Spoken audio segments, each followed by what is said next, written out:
Hey, what's going on, guys? Let me see here. Do I have anybody showing up yet? Okay, nobody's showing up yet, so it's a little early. It's freaking Saturday morning. I got a bunch of work to do, so I figured, you know what? I got to work anyways. I'm just going to do a live stream because this is something that people seem to have forgotten about. And now that Trump is in office, I would imagine he's going to go for some serious revenge against what most of us know to be the Obama-run FBI. I mean, most people understand that the FBI went woke under Obama, and he replaced, "Hey, what's going on, Let's TVO?" He replaced, "Hey, what's going on? What's the matter? You, hey, um, what's wrong with you? Hey, what's wrong with you?" So, anyways, super early day for me. I got to work, so I figured, you know what? I'm gonna just play some of these congressional videos. He missed the workout, right on, Race Gas. So a lot of you guys know I do these early morning workouts sometimes to try to show all you disgusting fat bodies that you can get out there and make it happen for yourselves. Stop making up excuses, even if you got to walk to the park and work out on the jungle gym equipment. But my buddy Anthony Castelli, who's been on the show before, he sent me a bunch of links about this whole Peter Strzok, Lisa Page thing. And we know that it was covered up. Hey, Howard, I love your avatar. Howard Clay, good seeing you. So he sent me all these links, and he was like, whatever happened to this? The CNN and PMSNBC and the far left news media just buried it. But, the FBI literally tried to set up Trump on his first term, made up this false story about Russia collusion, and the whole world went with it. And most people who watch regular news believed it, and they still think that Trump is a Russian agent because no retractions were ever issued. But we now know that this started with Broom Hillary Clinton, and what most people who are in the know, the Obama-run FBI. I mean, all of these woke FBI officials did everything they could to take down Trump in his first term. And there's just never been a real good coverage about what happened in these two corrupt FBI agents and what ended up happening to keep them quiet. Because we know that Peter Strzok and Lisa Page knew where all the bodies were buried. So they got this sweetheart deal, ended up getting this huge settlement. And now we know, even with January 6th, that there were probably at least hundreds of undercover FBI agents. We know that the Capitol Police let people in and then arrested them for trespass. It's on tape. And we know the January 6th committee was composed of highly partisan anti-Trump partisans. And so we know what happened.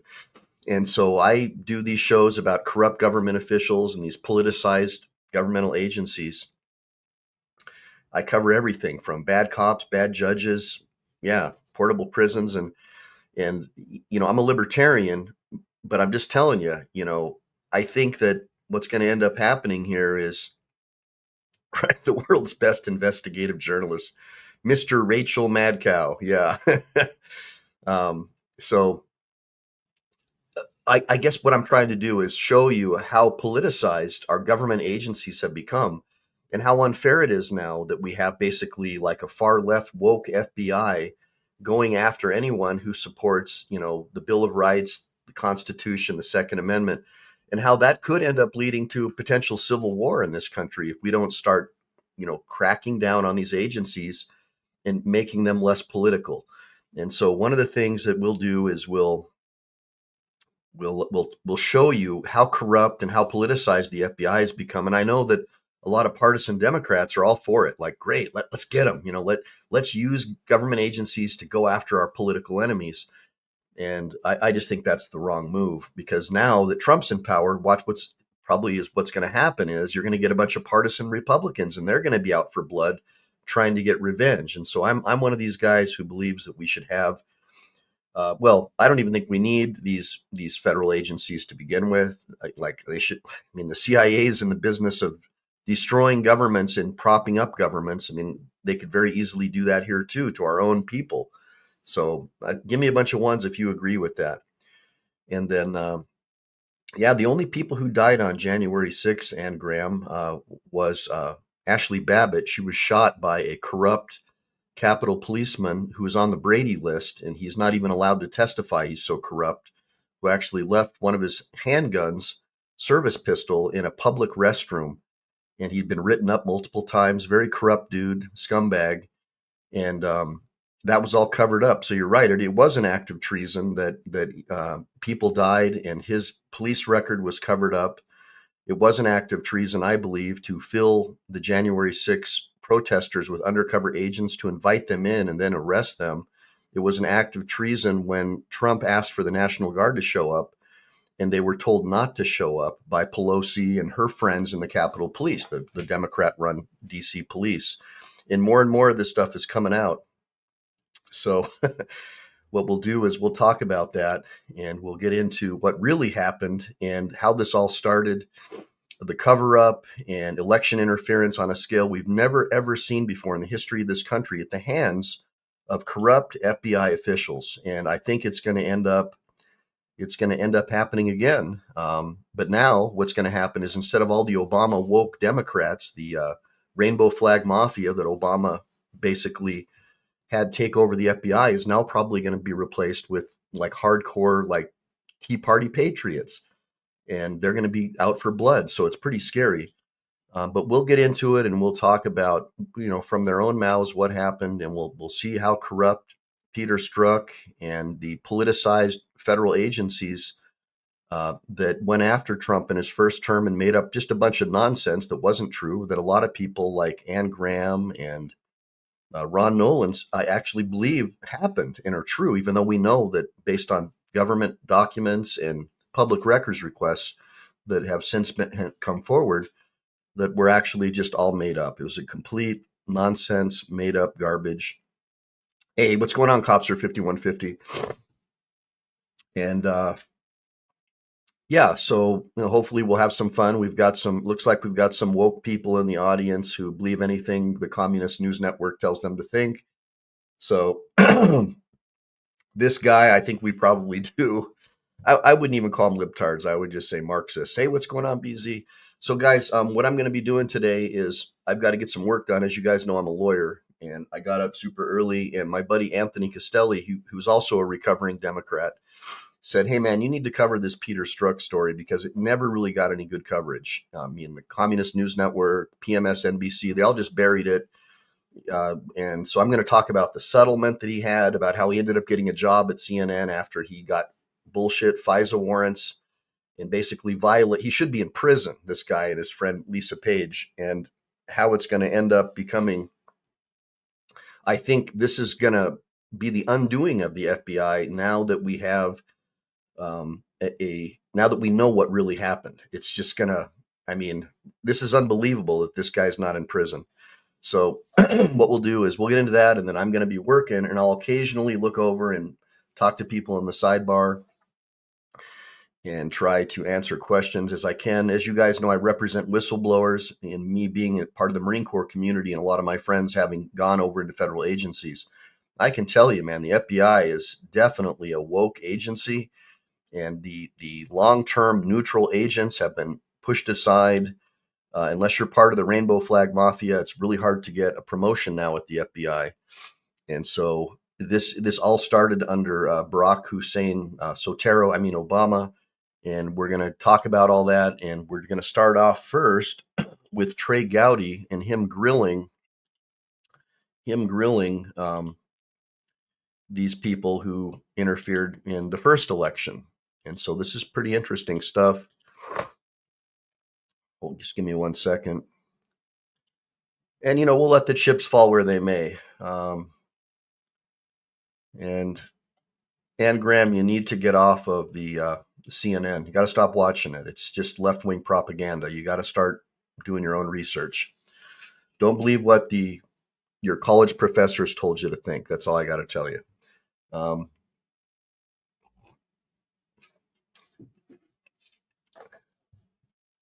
Yeah. So, all right. Anyways, guys, let's get into it, and then we'll have a little Q&A after this. I'll put myself on mute so I can get some work done. Thank you, Mr. Chairman. Agent Strzok, the FBI investigation into potential Russia collusion with the Trump campaign began on July 31st, 2016. You drafted the originating document.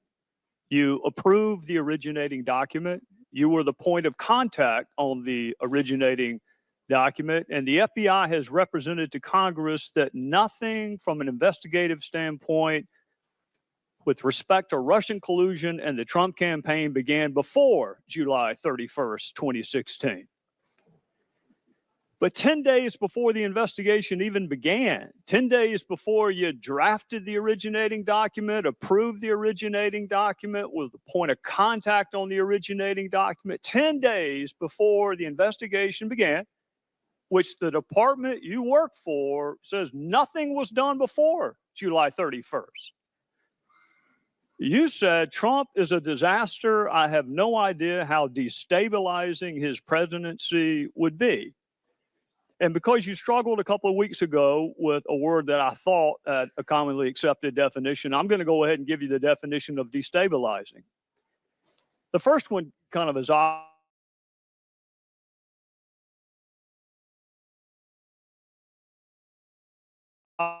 obvious. It's make unstable. The second one caught my attention, the second dictionary definition.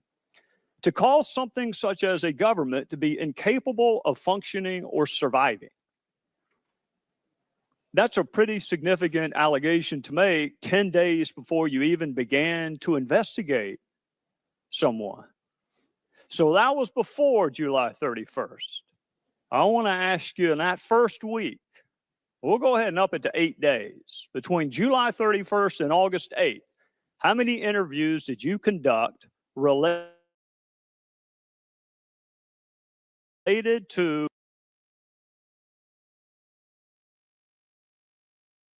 the alleged collusion between Russia and the Trump campaign? So, Congressman, as you know, counsel for the FBI, based on the special counsel's equities, has instructed me not to answer questions about the ongoing investigation. I'm asking for a number. Russian attempts to interfere.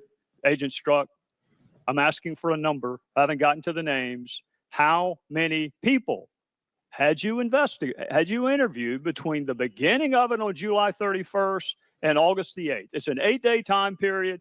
We're a week into an investigation. How many people had you interviewed? Congressman, I understand your question. I appreciate it, and I would very much like to answer. But as I've stated, as you know, that counsel of the FBI, based on the special counsel's equities, have directed me not to answer any questions about the ongoing investigation into Russian attempts to interfere. The gentleman will suspend and the clock will suspend. Mr. Strzok, you are under subpoena and are required to answer the question. Are you objecting to the question? If so, please state your objection. Mr. Chairman, I object. The gentleman, it does not have standing to object. There is no point of order. No point of order here. The Point of order, it should be heard. gentleman will state his point of order. My point of order is that intentionally or otherwise, this demand puts Mr. Strzok in an impossible position. He is still an employee of the FBI, and FBI counsel has instructed him not to answer the question. The gentleman, if we have a problem with this policy, we should take it up with the FBI, not badger Mr. Strzok. the gentleman's point of order is not well taken. It's right on point. No, it's not. Mr. Strzok, are you objecting to the question? And if so, please state your objection. Mr. Chairman, two things. One, I do not believe I am here under subpoena. I believe I am here voluntarily. Second, I will not, based on direction of the FBI to me, based on that, I will not answer that question because it goes to matters which are related to the ongoing investigations being undertaken by the special Mr. counsel's Strzok, office. you have not stated a valid legal basis for not responding to a question directed to you by a member of the United States House of Representatives, and you are overruled. Point of order, Mr. Chairman. Let me continue.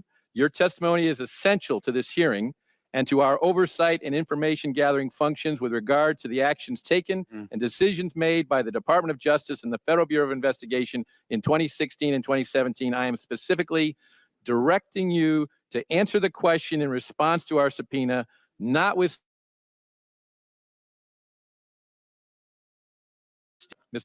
Strzok, please be advised that you can either comply with the committee's directive to answer the question or refuse to do so, the latter of which will place you at risk of a contempt citation and potential criminal liability.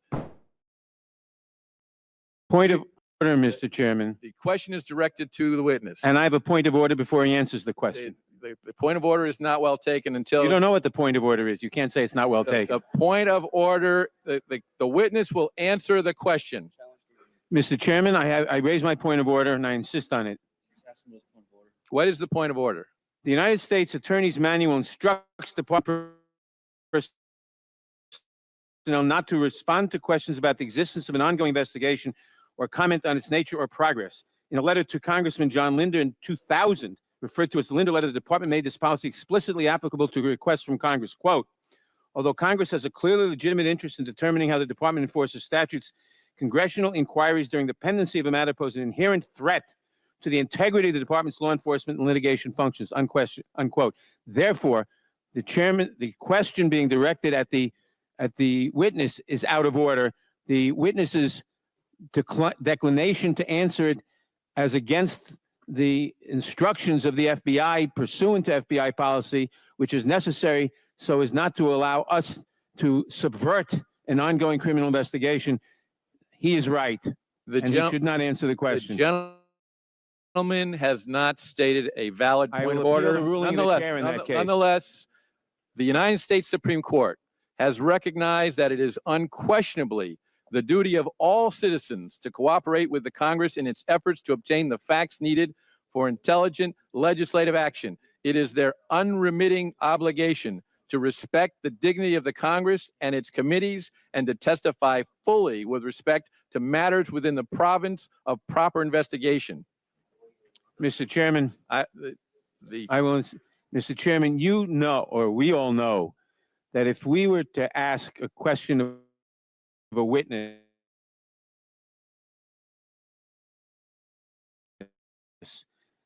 about a military, how does the H-bomb work? He could not answer that question. This is the same thing.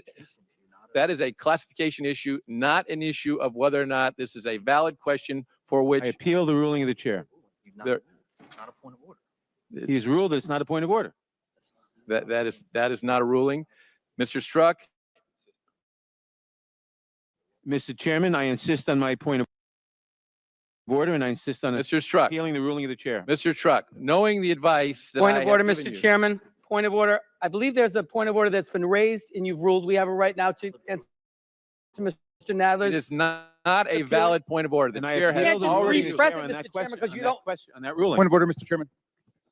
Mr. Strzok, Mr. Chairman, I appeal the ruling of the chair that you have just made on that, on whether the, you have my- not stated a valid point of and that order. is your ruling, and I appeal it. That is not an appealable. Point of order. I Yes, it appeal is, the Mr. decision Chairman. that that's not Appealing the ruling appealable. of the chair is exactly what he's requesting. He's appealing it. That requires a vote to either sustain it or overrule it. The gentleman from New York has not cited a rule of the House that is being violated. Therefore, it is not a point of order. And That's I your appeal ruling. that He's- ruling of the appeal that. chair. Mr. Chairman, is it not appropriate to also interject the attorney-client privilege, which cannot be overridden, and is a The- rule of the House to the the extent that gentlewoman witnesses will have the right suspend- to an attorney-client privilege in this House? Mr. And that is what this witness is asserting, Mr. attorney-client privilege, and he Mr. has been Strzok, advised not Mr. to answer The the gentlewoman will question. suspend. The gentleman has not raised the attorney-client privilege. He has said that he's been instructed by the FBI not to answer the question.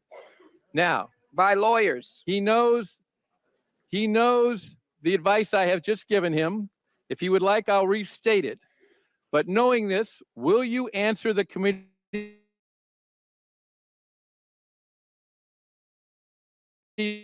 question the committee's question. Point of insist on parliamentary appealing the inquiry, ruling of Mr. the Chairman. chair that Point my of parliamentary order was inquiry. not in order. Point of parliamentary inquiry, Mr. Chairman. The gentleman from South Carolina has the time. A parliamentary inquiry is not in order during the gentleman's time. The chair is instructing the witness to answer the question, and the question to you is, Mr. Chairman, will you answer the committee's question as directed, or do you refuse to answer the committee's question? Mr. Chairman, I move to adjourn. Second. You're not recognized for that purpose. Mr. Chairman, I think you have no choice but to recognize such a motion.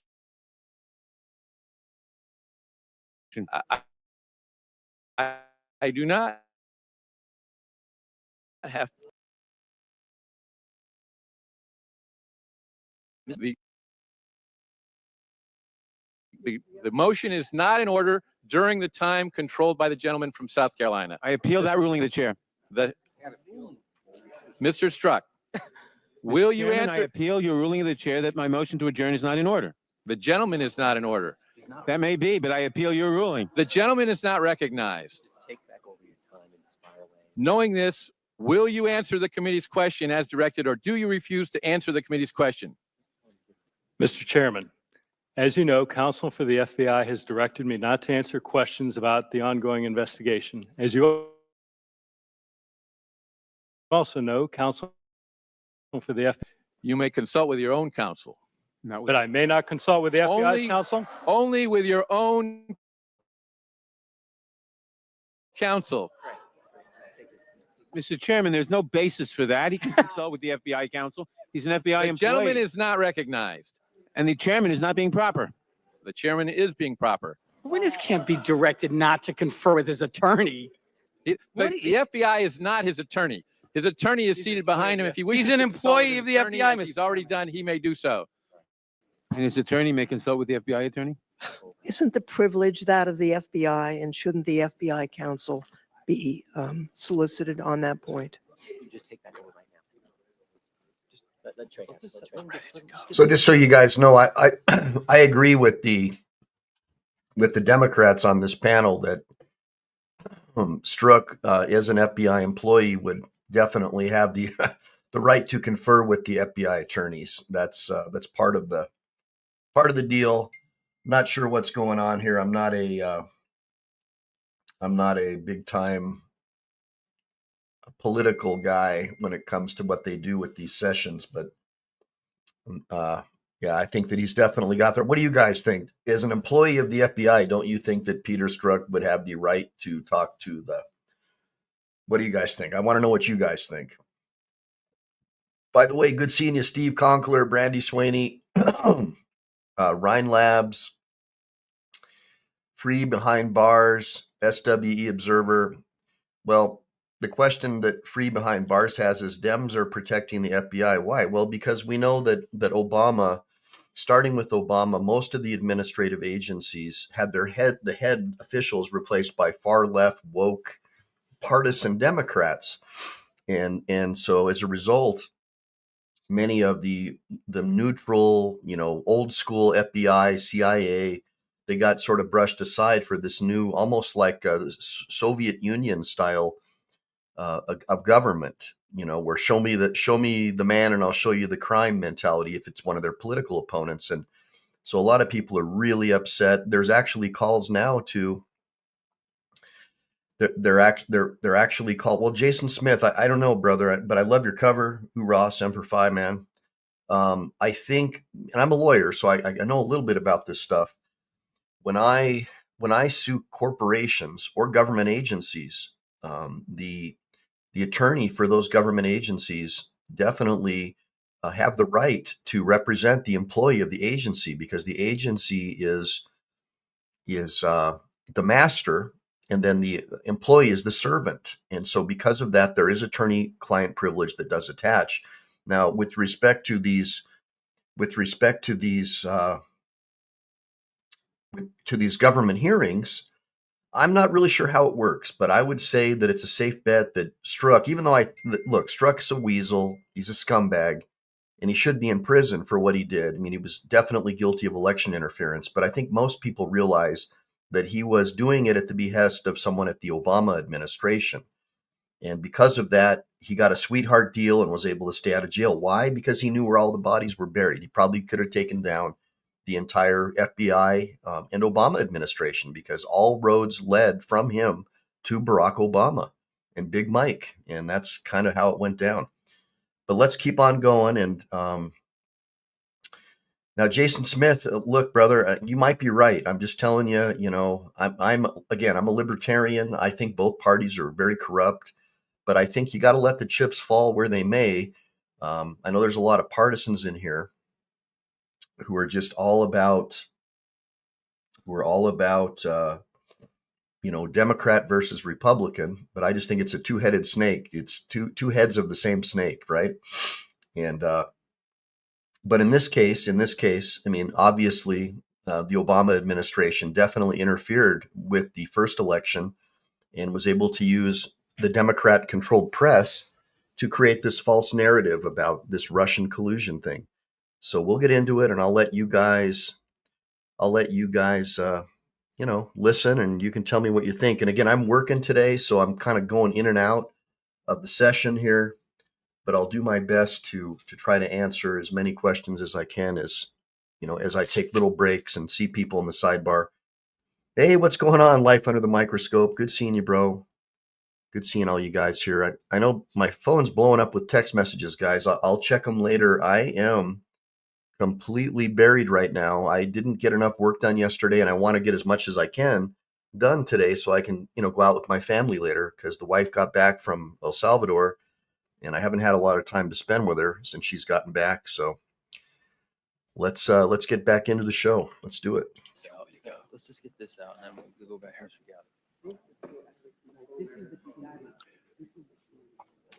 Mr. Chairman, my counsel has reiterated that counsel for the FBI has directed that question. Mr. Strzok, in a moment, we will continue with the hearing, but based on your refusal to answer the question at the conclusion of the day, we will be recessing the hearing, and you will be subject to recall to allow the committee to consider proceeding with a contempt citation.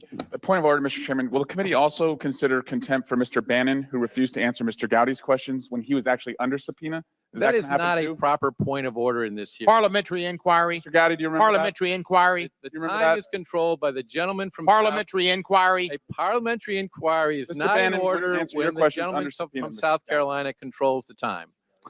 Agent Strzok, just so the record's clear, because it's been a little while, I didn't ask you the content of those interviews. I didn't ask you the names of who you interviewed. I asked you whether or not you interviewed anyone from July the 31st until August the 8th. And I find it interesting that the FBI will tell us no interviews were conducted before July 31st.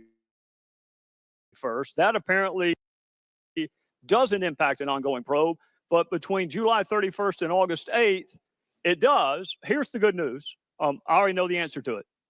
I went and looked at the file. The first interview that I can find is on August the 11th of 2016, which is 11 days after it began, which makes me wonder, on August the 6th, so you hadn't interviewed anyone. You're investigating this alleged Russian collusion with the Trump campaign. You're the lead investigator. You originated the investigation. You're the point of contact. You drafted the document. And here you are, before you've interviewed a single solitary witness, saying F Trump. Then that same day, your colleague, Lisa Page, wrote, maybe you're meant to protect the country from that menace.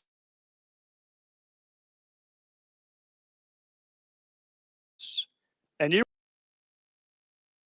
levels, we're not even a week into an investigation that you originated, approved, were the contact for. You hadn't interviewed a single solitary soul until August 11th, and you're already promising to protect the country from that menace, Donald Trump.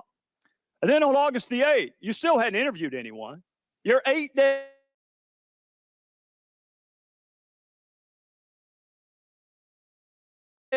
days into your Russian collusion investigation, and you got another text from your colleague, Lisa Page. Trump's not ever going to become president, right? Right? And you replied, no, he's not. We'll stop it.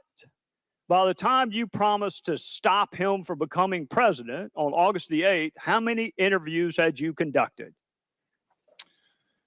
Mr. Gowdy, so two answers to that. One, with regard to how many interviews had or had not been conducted, I've been directed by counsel for the FBI not to answer that question. Second, sir, I think it's important to take those texts in the context of how they were written and what they meant. And someone may ask you that question, Agent Strzok, but I didn't. I asked you how many people you interviewed before you wrote it. If you want to get into context, let one of my other colleagues do that with you. Here's what I want to know. Who's the he and he's not? He is then candidate Trump. So when you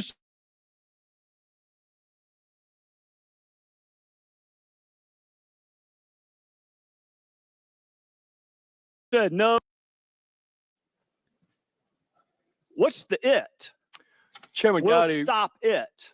Chairman Gowdy, that text needs to be taken in the context of I'm asking, look, if you want to have a debate over a two-letter word, we're going to have to do that some other time. What and who did you mean by it? Mr. Gowdy, as I've stated, that text was written late at night in shorthand. I don't care when it was written. I don't care whether it was longhand, cursive. I don't care about any of that. I want to know what it meant, Agent Strzok. It would be his candidacy for the presidency, and my sense that the American population would not vote him into office. Right. Well, we hadn't gotten to the will yet. Well, I'm trying to cut through the chase and explain the text. The will is the American people. Is that right? That's your testimony. The will stop it. You were speaking on behalf of the American people. Is that correct? Mr. Gowdy, what my testimony is and what I said during extensive asking of this question during my prior interview is, I don't recall writing that text. Are you denying writing the text? What I can tell you is that text in no way suggested that I or the FBI would take any action to influence the candidacy of Agent Strzok. That is a fantastic answer to a question nobody asked. Yeah, Mr. Gowdy, you asked what I meant. My question to you is Chairman, the the witness will. going to be permitted to answer the question posed? After the conclusion of Mr. Gowdy's questions, if there's a question that he has not had the opportunity to answer, he will be given additional time to do that. The witness will. Well, you look forward to that. Mr. Gowdy's now, and he will not be interrupted by others. So your testimony. His time has expired, Mr. Chairman. Your testimony. By 2.5 minutes. It's going to be tough for me to get through it if I keep getting interrupted. Your testimony a couple of weeks ago was the we meant the American people, which I found confusing because on November the 7th, which is the day before the election, you said this. You were concerned that those same American people that you were speaking on behalf of might actually elect Donald Trump president. So you said, OMG, this is effing terrifying. I think we know what effing means. I'm pretty sure we have OMG down too. What was terrifying about those same American people you trusted to stop him in August, not stopping him in November? What was so terrifying about that, Agent Strzok? Mr. Gowdy, I do not have a copy of the transcript. We have not been provided that transcript. It's your text. It's not the transcript. It's your text. Mr. Gowdy, what I would say in that is, one, I was not referring to the American electorate at all. The American electorate, I respect in their decisions, and their right to vote is absolutely a cornerstone of our democracy. So at no time did I insult or call into question the judgment or the power of the American electorate. What I was expressing in that text is my personal belief and my personal sense of how I saw and what I believed in the potential upcoming administration. And see, that's what I find so confounding, because in August, you blamed the we on the American people, that the American people would stop it, because you don't want it to be you and Lisa Page. Mr. Chairman, and you don't want it to be the FBI. Are we not given 5 minutes to answer questions? We have indulged this harassment 9 minutes. The chair, Judiciary and the Oversight Committee. I thought the gentleman will suspend. The chair, in agreement with The ranking members of both committees agreed that there would be liberality in the questioning by the chairman and the ranking members of each committee. The gentleman will continue. What I find Then, confounding, Mr. Chairman, Agent we Strzok, expect that liberality on every one of our questionings. what I find confounding, Agent Strzok, is you were counting on the American people. That was the we you referenced in August when you said, we'll stop it. But the American people didn't stop it.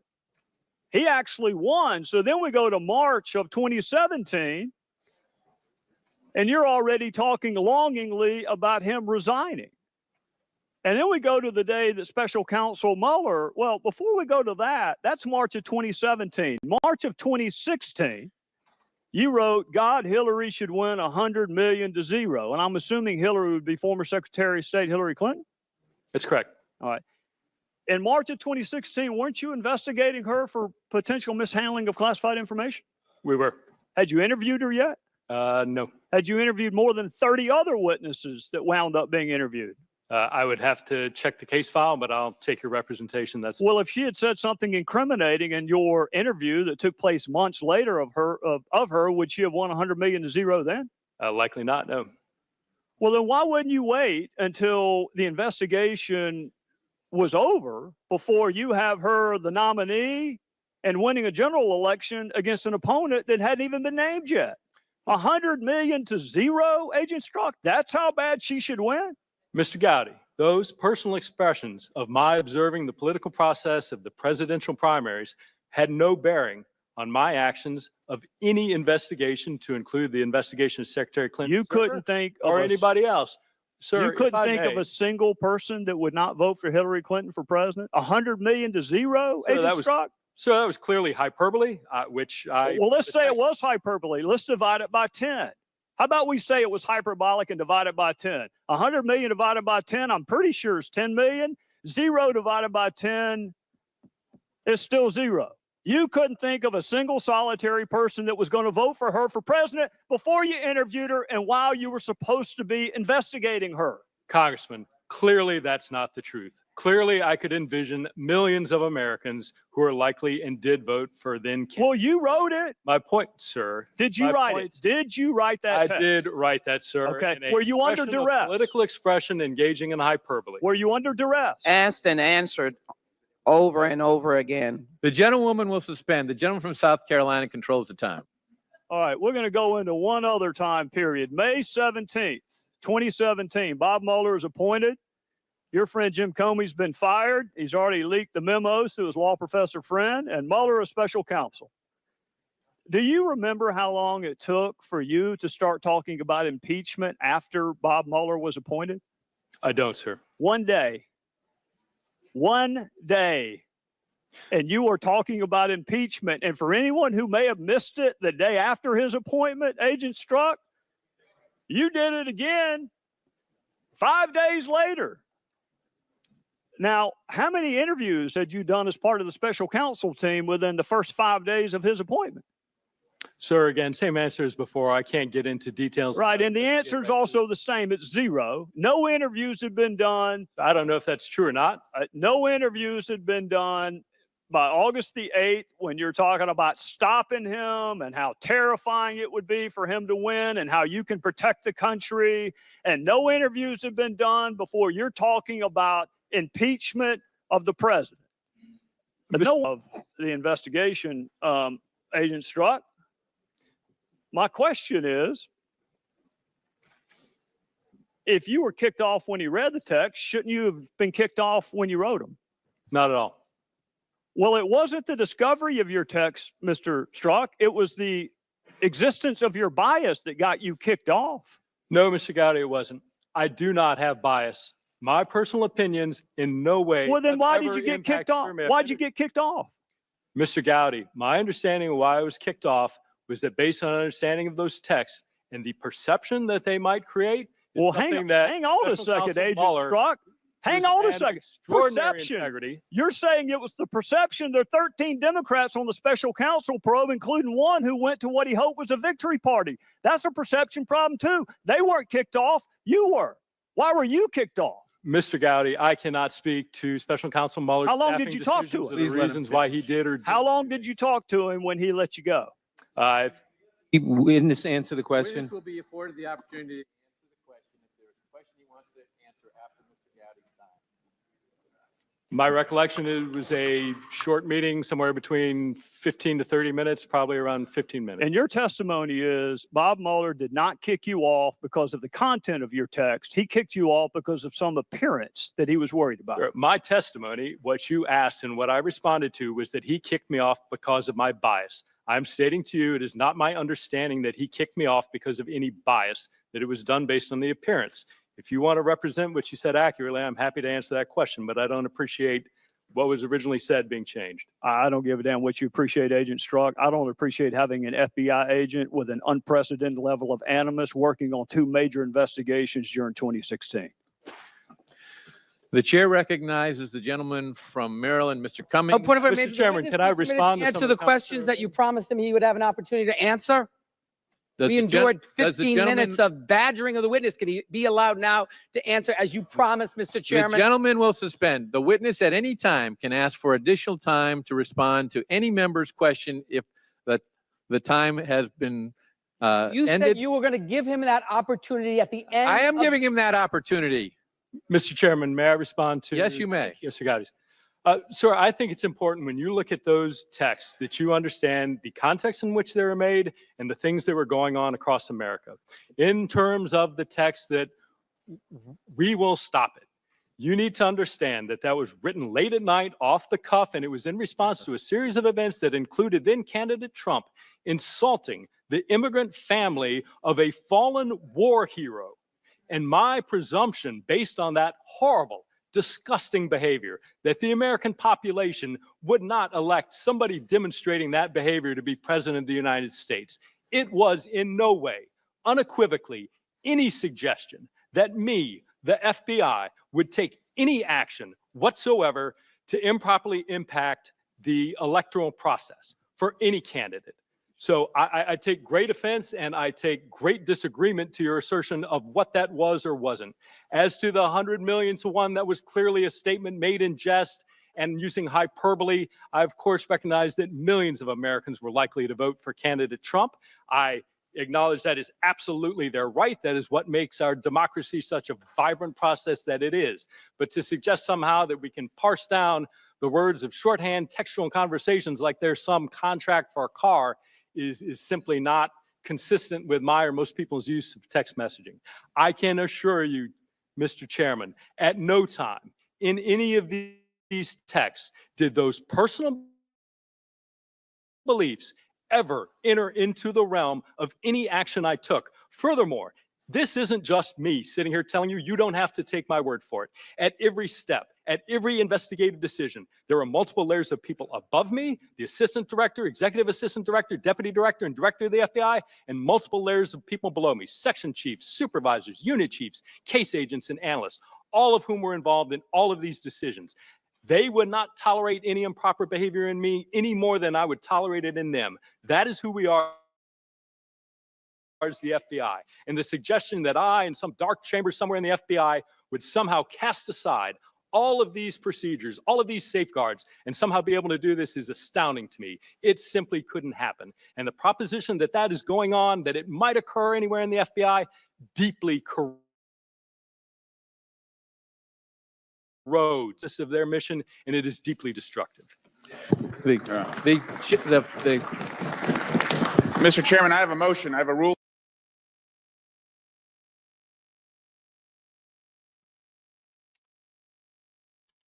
All right. So how you guys doing? So as most of you guys know, I'm attorney Michael Leline, and I'm doing a little breakdown of this. I mean, Peter Strzok, what a scumbag, right? I mean, the total lowlife, interfered with the presidential election, spread a false rumor that somehow the Trump administration was a Russian agent. And we know now that that was all made up.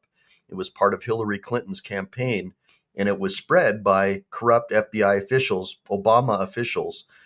And so years later, we have an opportunity now to go over this footage. Hopefully you can hear me. Can you hear me, Race Gas? It says, I know, right, Big T? I mean, what a scumbag this guy is. Man, he is really, he's a piece of work, this Peter Strzok guy. And he is an example of a typical government employee nowadays. I mean, far left, Marxist, anti-American people. I mean, speaks of voters with contempt. And then we wonder why people were so pissed at the January 6th, riots, right? Like, these people were angry because their own government hates them. At least half of the electorate, right? And that's the problem. We used to have an unbiased, nonpartisan FBI and CIA prior to Obama, but he filled it with far left woke Marxists, many people say, and that's the problem. And so what I try and do is sort of show you both sides of the argument from as neutral of a position as I can. I mean, I have a problem with all the ABC agencies. I think that most of them should be abolished. I don't even think they're authorized under the Constitution. I mean, the federal government is only supposed to have very limited powers. And so it's a real problem, and it's something we need to look at. But I've got some additional footage here about by the way, I mean, Hillary Clinton should be in prison for conducting official government business on a private server, and she's not. If an FBI agent or a Navy SEAL with a security clearance had done what she had done, they'd be in prison for life. So it just shows you, how politicized the government agencies have become, and they do the bidding of their political masters. And this all ties into your cop on the street. All they're doing is copying what their political masters do. They're all corrupt for the most part, it appears. And so that's going to translate down to your beat cops. Yeah, right on, Rami. Make amendments great again. Look, I agree with that. I have a real problem with these government agencies, and it blows me away how the far left Marxists love the government agencies when they're filled with woke anti-American bureaucrats, but they hate them when they make any decisions that go against their politics, and that's a problem for me too. Give me a bunch of ones if you agree that we need to make sure that they're neutral. Right on, Rhine Labs. Rhine Labs says he skip traced me. Well, it's not hard to find me. I think most people know how to get a hold of me. But yeah, let's get into this next video so you can kind of see what's going on with our government and just the corruption. And hopefully you guys will join me in being neutral and calling out corruption on both sides, whether it's from the left or from the right. It needs to end. These partisan politicians that run these bureaucratic agencies, man, what a joke. Anyways, I'm here working, guys, so I'll be looking over every now.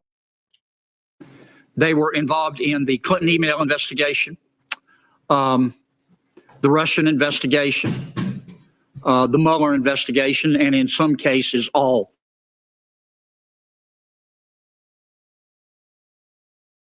three.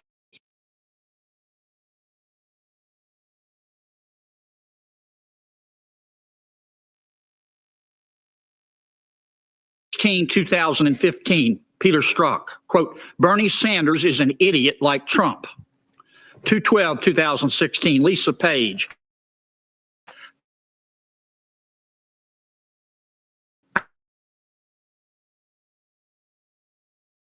I'm not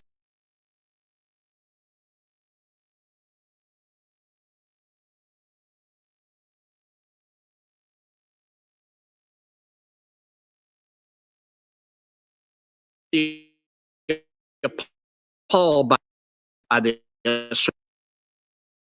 16, Peter Strzok. Oh, Trump's abysmal. I keep hoping the charade will end and people will just dump him. By the way, guys, I'm really sorry for these timeouts, man. This is crazy. My streaming is just, the problem is I'm working on a remote server, and it's taken up a lot of my, I guess, a lot of the bandwidth. But yeah, Ron Paul, right on, dude. Or even Rand Paul. I mean, any kind of libertarian would be great at this point. I mean, these guys are all out of control. They use these government agencies to go after their political enemies. I mean, they've completely destroyed my faith in anything that the FBI or CIA does. But yeah, it is. The stream is freezing, guys, unfortunately. But I'll try to keep it going. And, you know, if I can't, I can't. I'll have to call it a day on this one and work on my own. Man, this is crazy. I hate this. I really hate it. Let's go. The problem then is Rubio will likely lose to Cruz. 3316, Lisa Page. God, Trump is a loathsome human. 3316, Peter Strzok. Oh my God, Trump is an idiot. 3316, Lisa Page. Also, did you hear Trump made a comment about the size of his, I'm not going to use the word. It rhymes with wang doodle. The size of his D earlier. This man cannot be president. Day after the election, 11/9/2016, FBI employee, quote, all the people who were initially voting for her would not and were not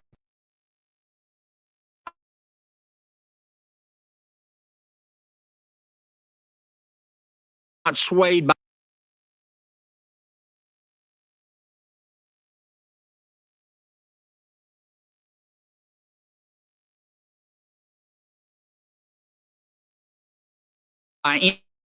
any decision the FBI put out.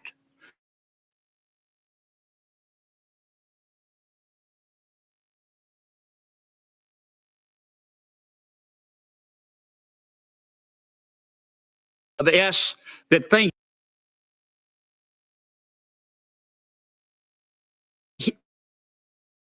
he will magically grant them jobs for doing nothing. They probably didn't watch the debates, aren't fully educated on his policies, and are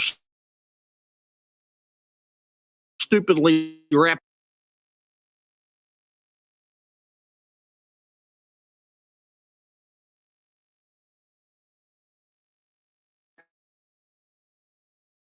up in his unmerited enthusiasm. 11/8/2016. You think by FBI agent 1, you think HRC is going to win, right? You think we should get some nails and boards in case she doesn't?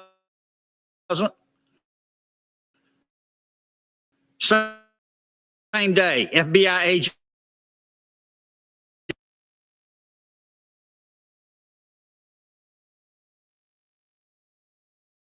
at 5. She better. Tooth Fairy? Nope. Do you believe in the Easter Bunny? Nope. Do you believe that Jimmy Hoffa died of natural causes? Not based on. All right. So as you guys can see, I'm having some streaming issues. It's pretty bad, Marcus. What I've done is I'm gonna try to fix it by working on my laptop on my remote server to see if that solves the problem.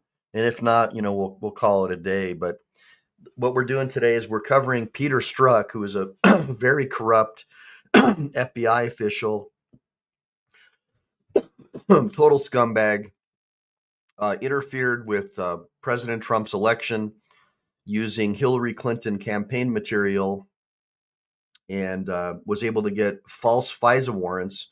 He ended up getting censured by some federal judges for what he did.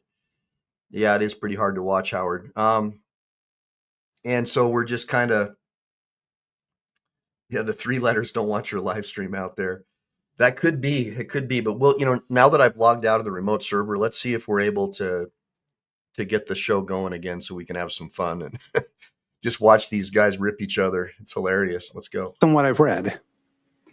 Do you honestly believe that the American people are going to look at this report and look at those emails and not believe that there was bias and people acting on bias and that the fix was in at the FBI? I completely understand the concern, Senator, and that's why we've laid all this out here, and that's why we found that it impacts the credibility of the handling of the investigation. And what we say here is not, as Senator Crapo mentioned, which is that there was no bias, but rather what we were asked to look at was whether the specific decisions we reviewed were affected by bias. And those particular decisions here that we're talking about were decisions made mostly by the prosecutors, not by any of the individuals you just indicated there, and where there was that concern, which was in October, where Agent Strzok was in fact a decision maker. It's precisely why we found the concern we found. Let me stop you, because if I go now, I can get in one more question. Go ahead. Your classified index. Yes.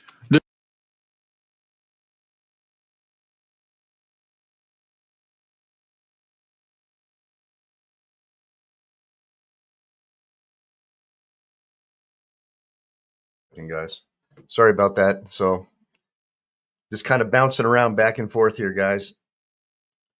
So you kind of see what's going on. So this guy basically said he had an insurance policy.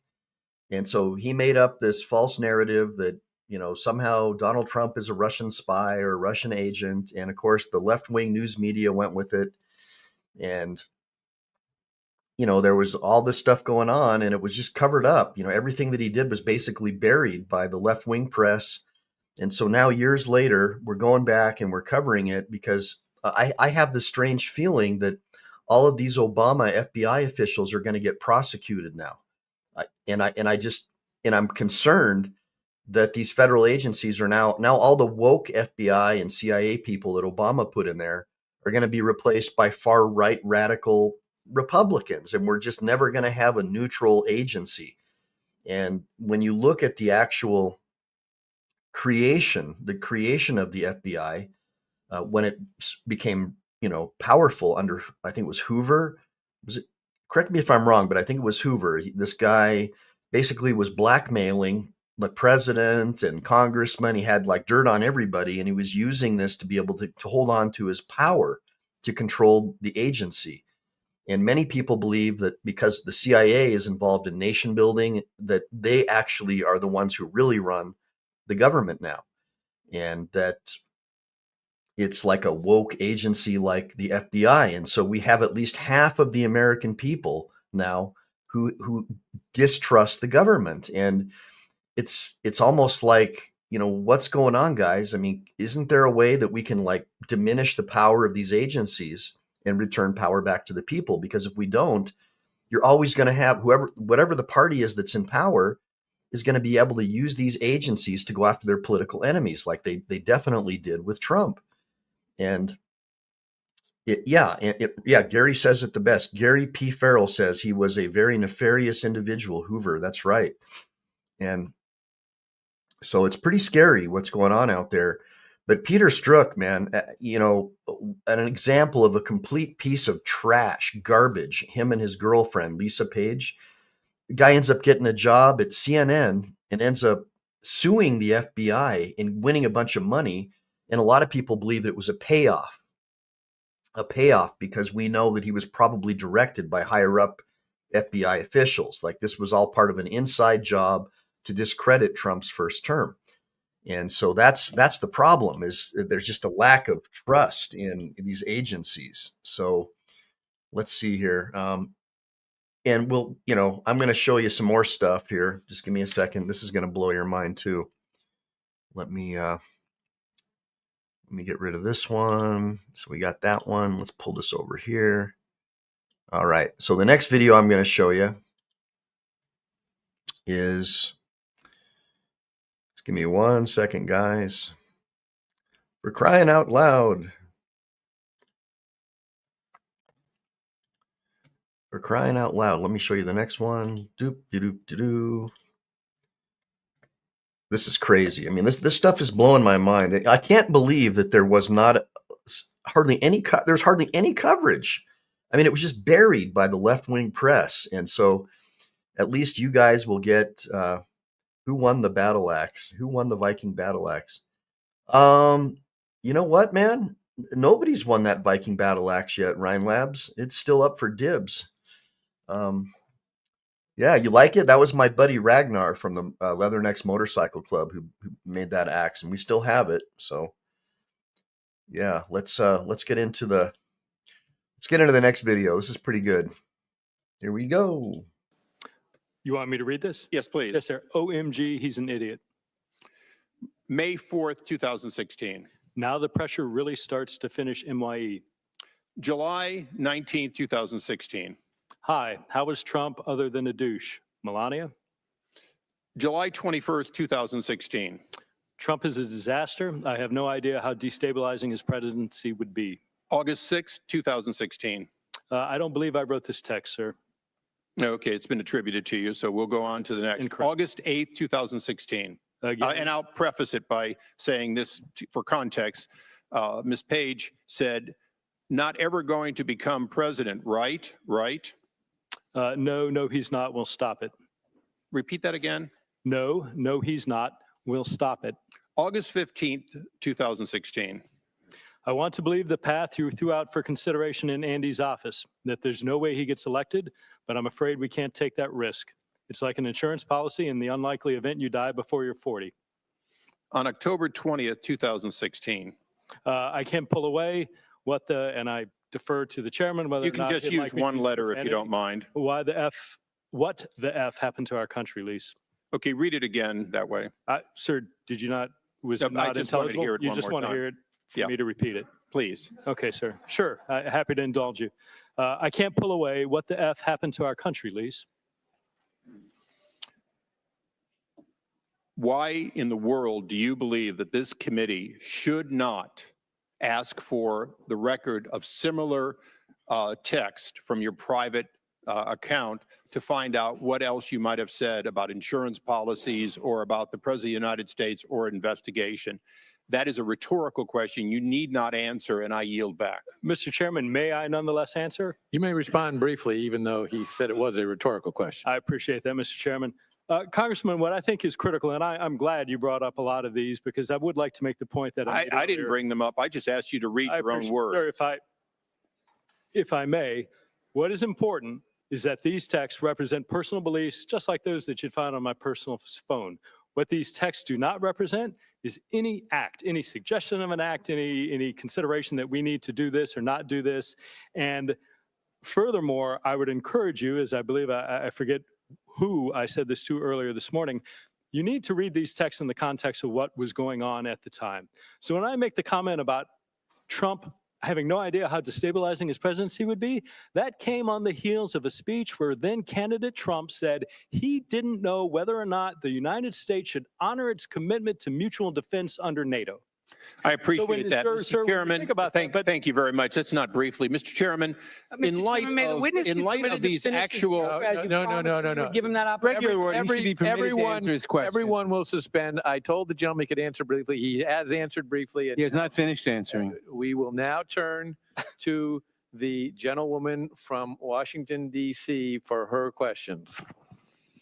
Thank you, Mr. Chairman. In order to allow this witness to continue, let me ask a question.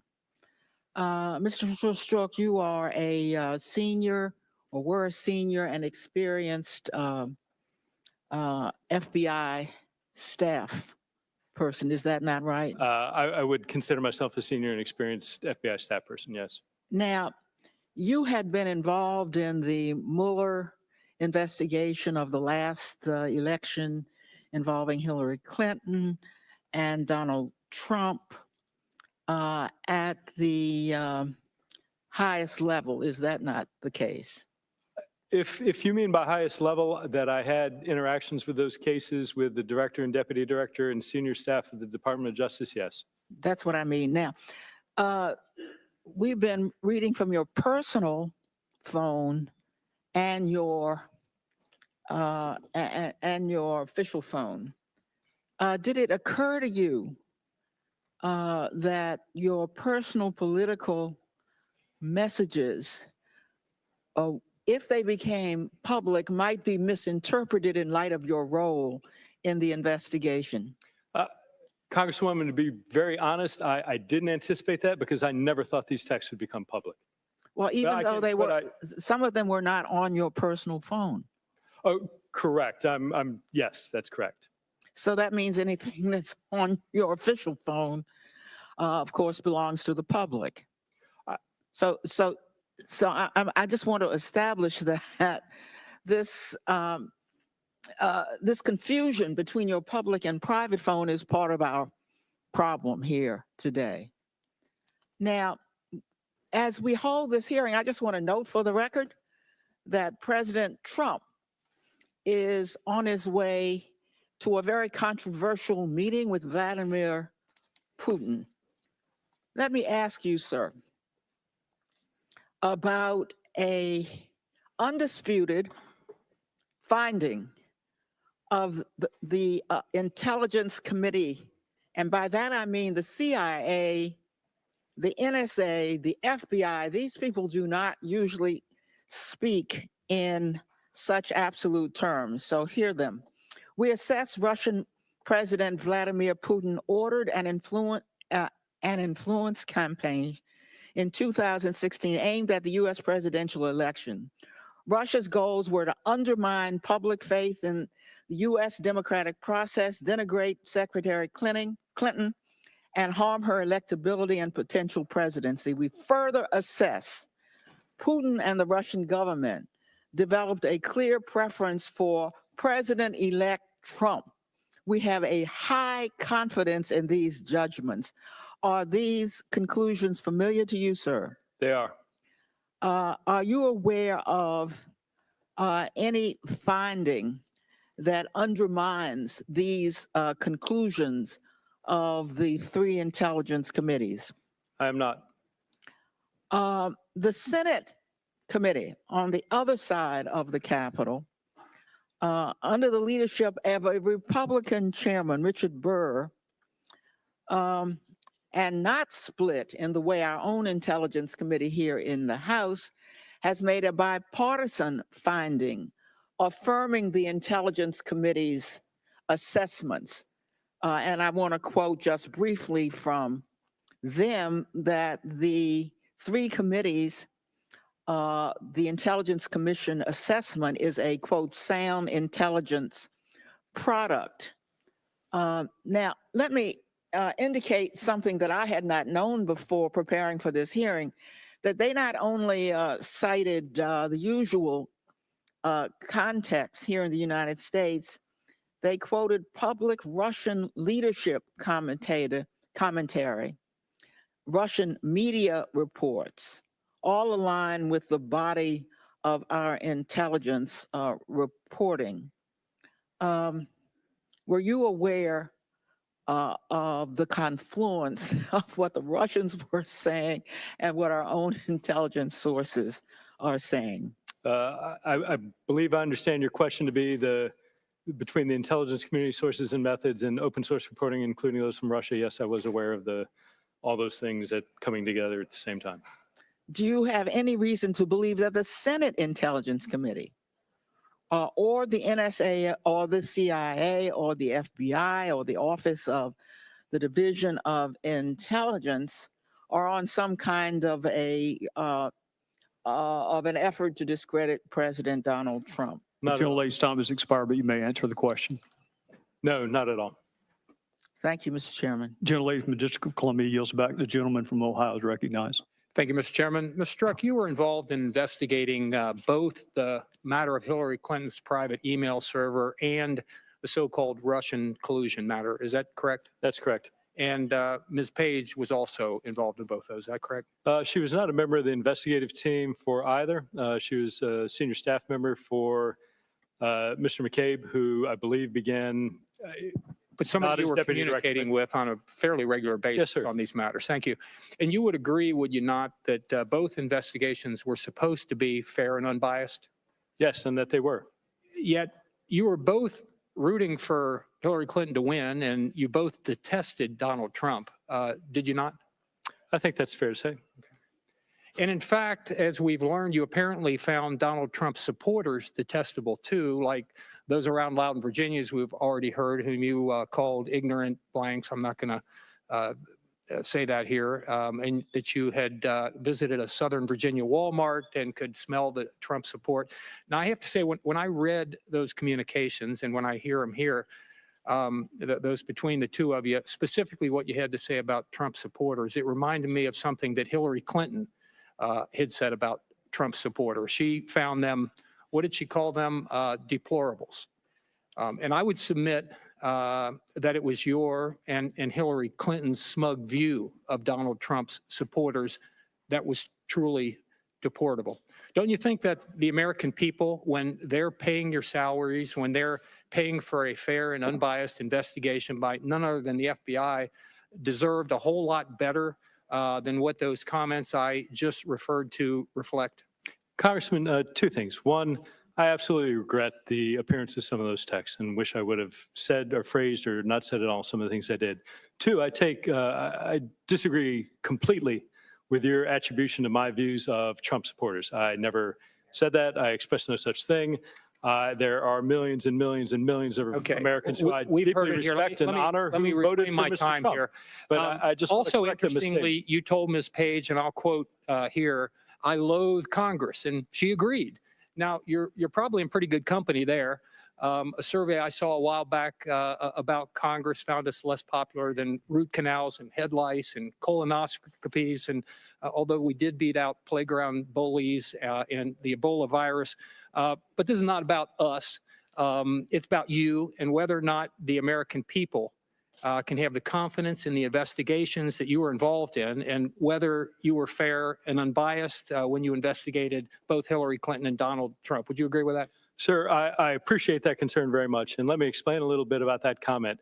I have the utmost respect for Congress, for its role in oversight, for its role in passing laws, for any of the functions. What I was stating in that comment was the efforts by some to turn legitimate oversight activity into unwarranted we appreciate there's criticism of the FBI for the FBI doing nothing but doing its job. There's a lot of us up here that don't like Congress particularly too. So I would, there's probably a lot of the American people, the vast majority would agree with you on that. Mr. Strzok, you were removed from the Mueller investigation, correct? Yes. But for the most part, all the others that were there are still there, correct?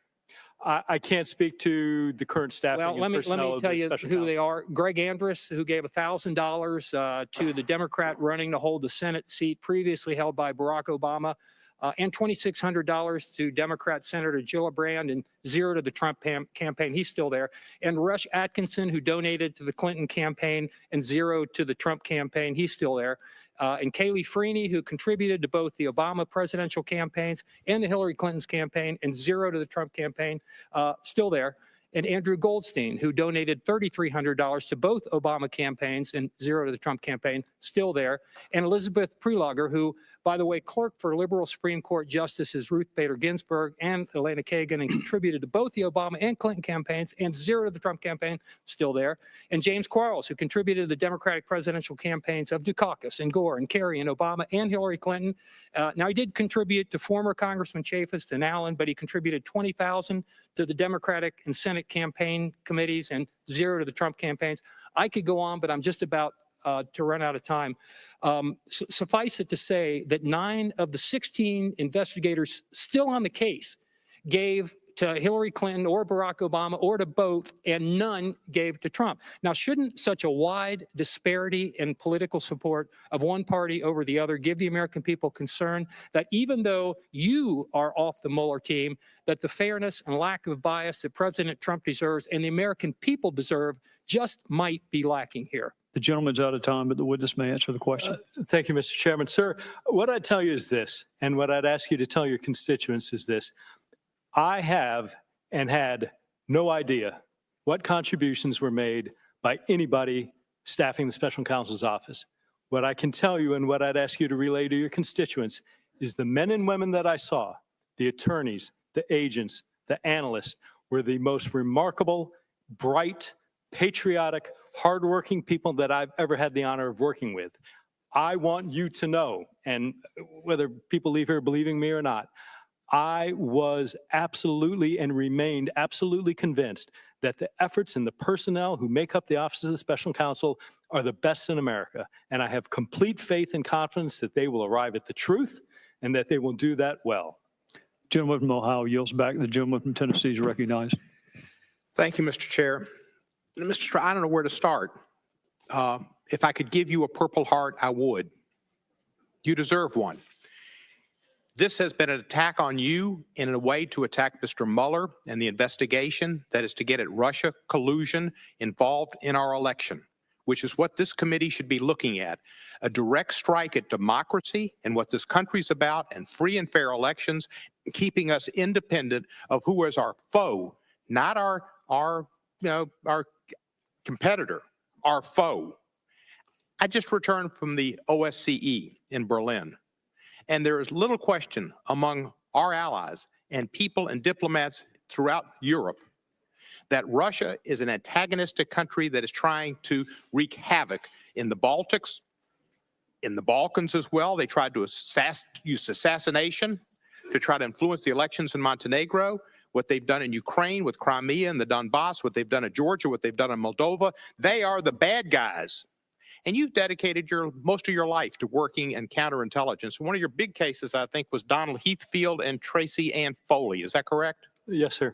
And that was how many Russian folks did you expose and bring to justice? Well, that was a long, large investigation that a tremendous number of extraordinary people worked on. That there were ultimately, I believe, 10 roughly Russian illegals that were here. But that I started out in the early days and was honored to start out. And again, that ran a decade. And how many Russians were deported for that? Sir, if memory serves, 10 or 11, but I'm not certain on that number. Pretty good case that you worked on. A good job. Case.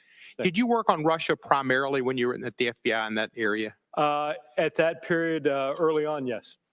Are there some things you can tell us about the Russians that maybe we should know before the president meets with Mr. Putin, his very good friend, and a man he cannot say anything bad about? Sir, I can speak to my experience as a national security professional in the FBI.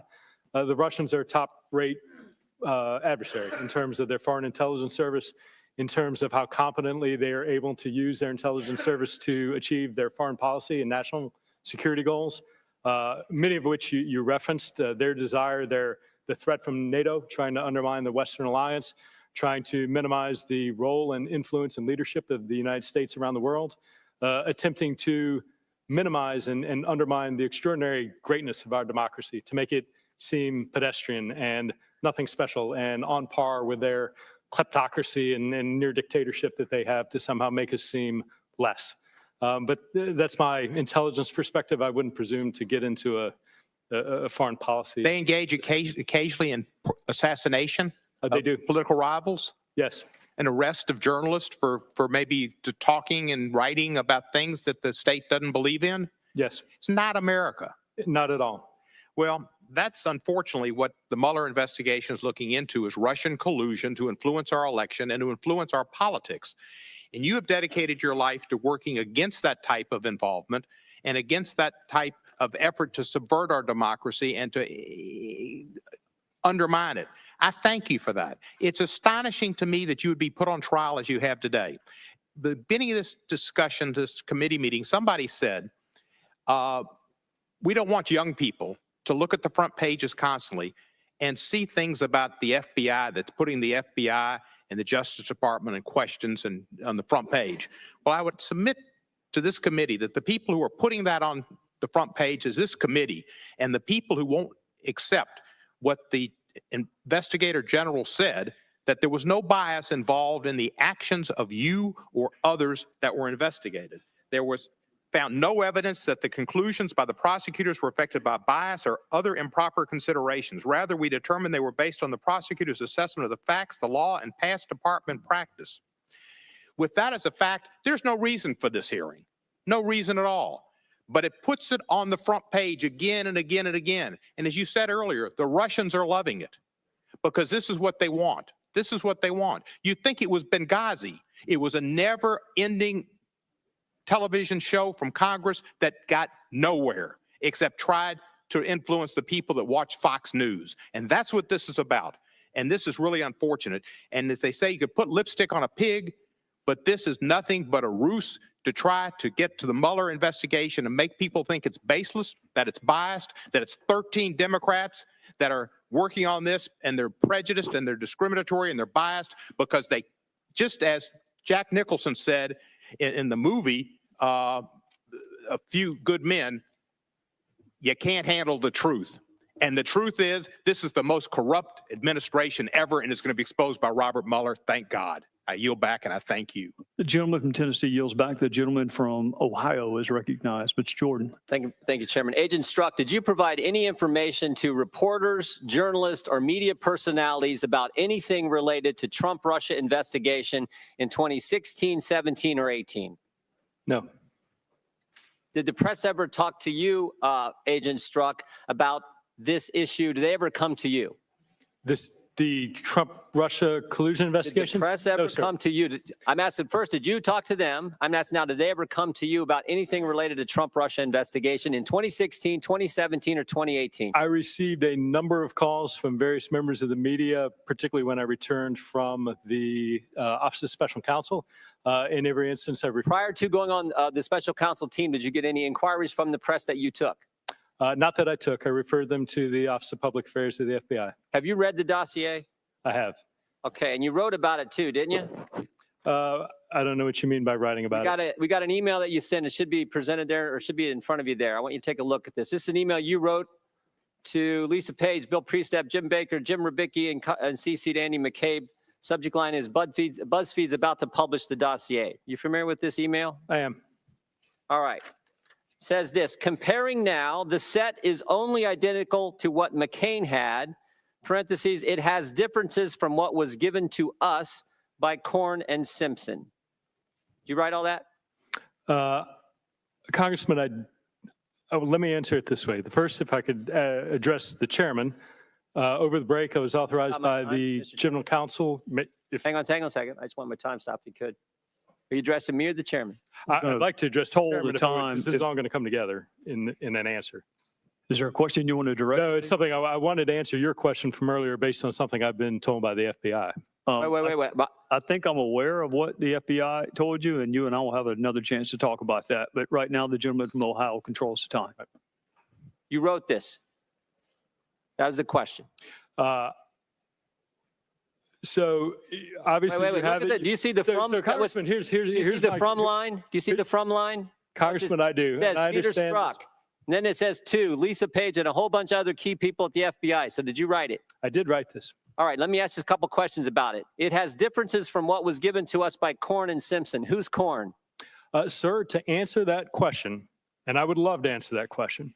And every part of me, and you know why I'd want to answer that question, because you have this information. Who's Simpson? I have been, sir, if I may, I cannot answer that question. You wrote about it. It's now public. Who's Korn? Who's Simpson? Based on direction by the FBI, sir, I am not able to answer questions about ongoing investigative matters. I just want to figure this out. Agent Strzok. You're referencing 3 copies of the dossier.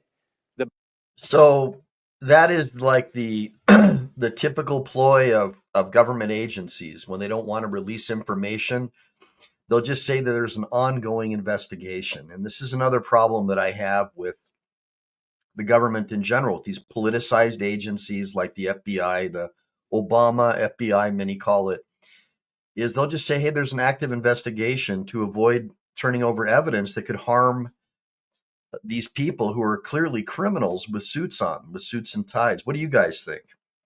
Just blows my mind. I mean, what are these guys doing? You know, what the heck is going on, guys? Do you think that it's fair that a government agency can just say there's an ongoing investigation and just avoid providing damning information that, you know, they clearly interfered with an election and clearly tried to say that he was a Russian agent and all, when he wasn't, and then they had to admit later that they knew that he wasn't, that he got FISA warrants. Him and Lisa Page got these FISA warrants. Remember, these FISA courts are these secret courts, right? Where because our government allowed these I guess, these Saudis into the country where they learned how to fly commercial airliners and allegedly flew them into our buildings. A law was passed after our government allowed these people who are hostile to our country. A law was passed so the government could spy on us, which, right? I mean, so they could spy on the American people. And now we have these secret FISA courts in violation of the Fourth Amendment, where you don't even know you're being spied on by your government, where they get these secret warrants to spy on the American people. And it's just crazy. It's crazy, Howard, right? It's crazy, James. And I've been telling you guys, letting these 20 million illegal aliens into our country from, military-aged males, many of them, and over 500,000 unaccompanied minors coming from all over South and Central America. You've got people in South and Central America, parents trying to figure out where their kids are. And now we found out that over 500,000 unaccompanied minors came across our border, unaccompanied, with the help of the Biden administration. You guys don't think that a law is going to be passed, when one of these people ends up blowing up something or, right, destroying someone or doing a mass shooting, when one of these illegals that came across, invited across, getting free everything, at least $5,000 a month, living up here. A report just came out that less than 2% of the illegals that came across in New York have tried to even get a job.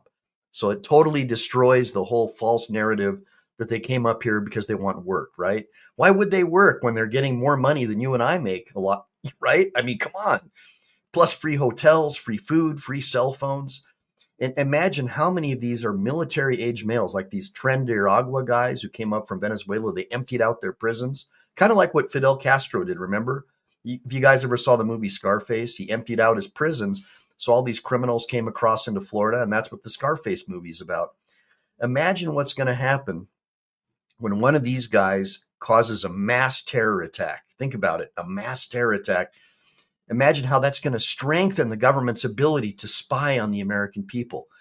And again, guys, that's why I have such a hard time with illegal immigration, because it's one thing to have a border checkpoint, check people's ID, have a legal path to immigration so they can learn about the Constitution and learn about the Bill of Rights.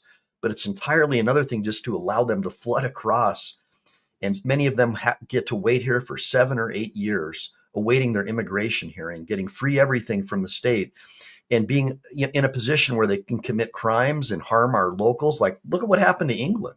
I mean, they flooded the country with sub-Saharan Africans, and even the second and third generation children of these migrants are out causing massive harm to the local populace. I mean, massive harm. Like, little girls are getting assaulted.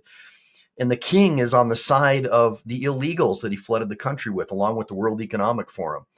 Like, literally replacing his own population with people who are just getting everything for free from the government.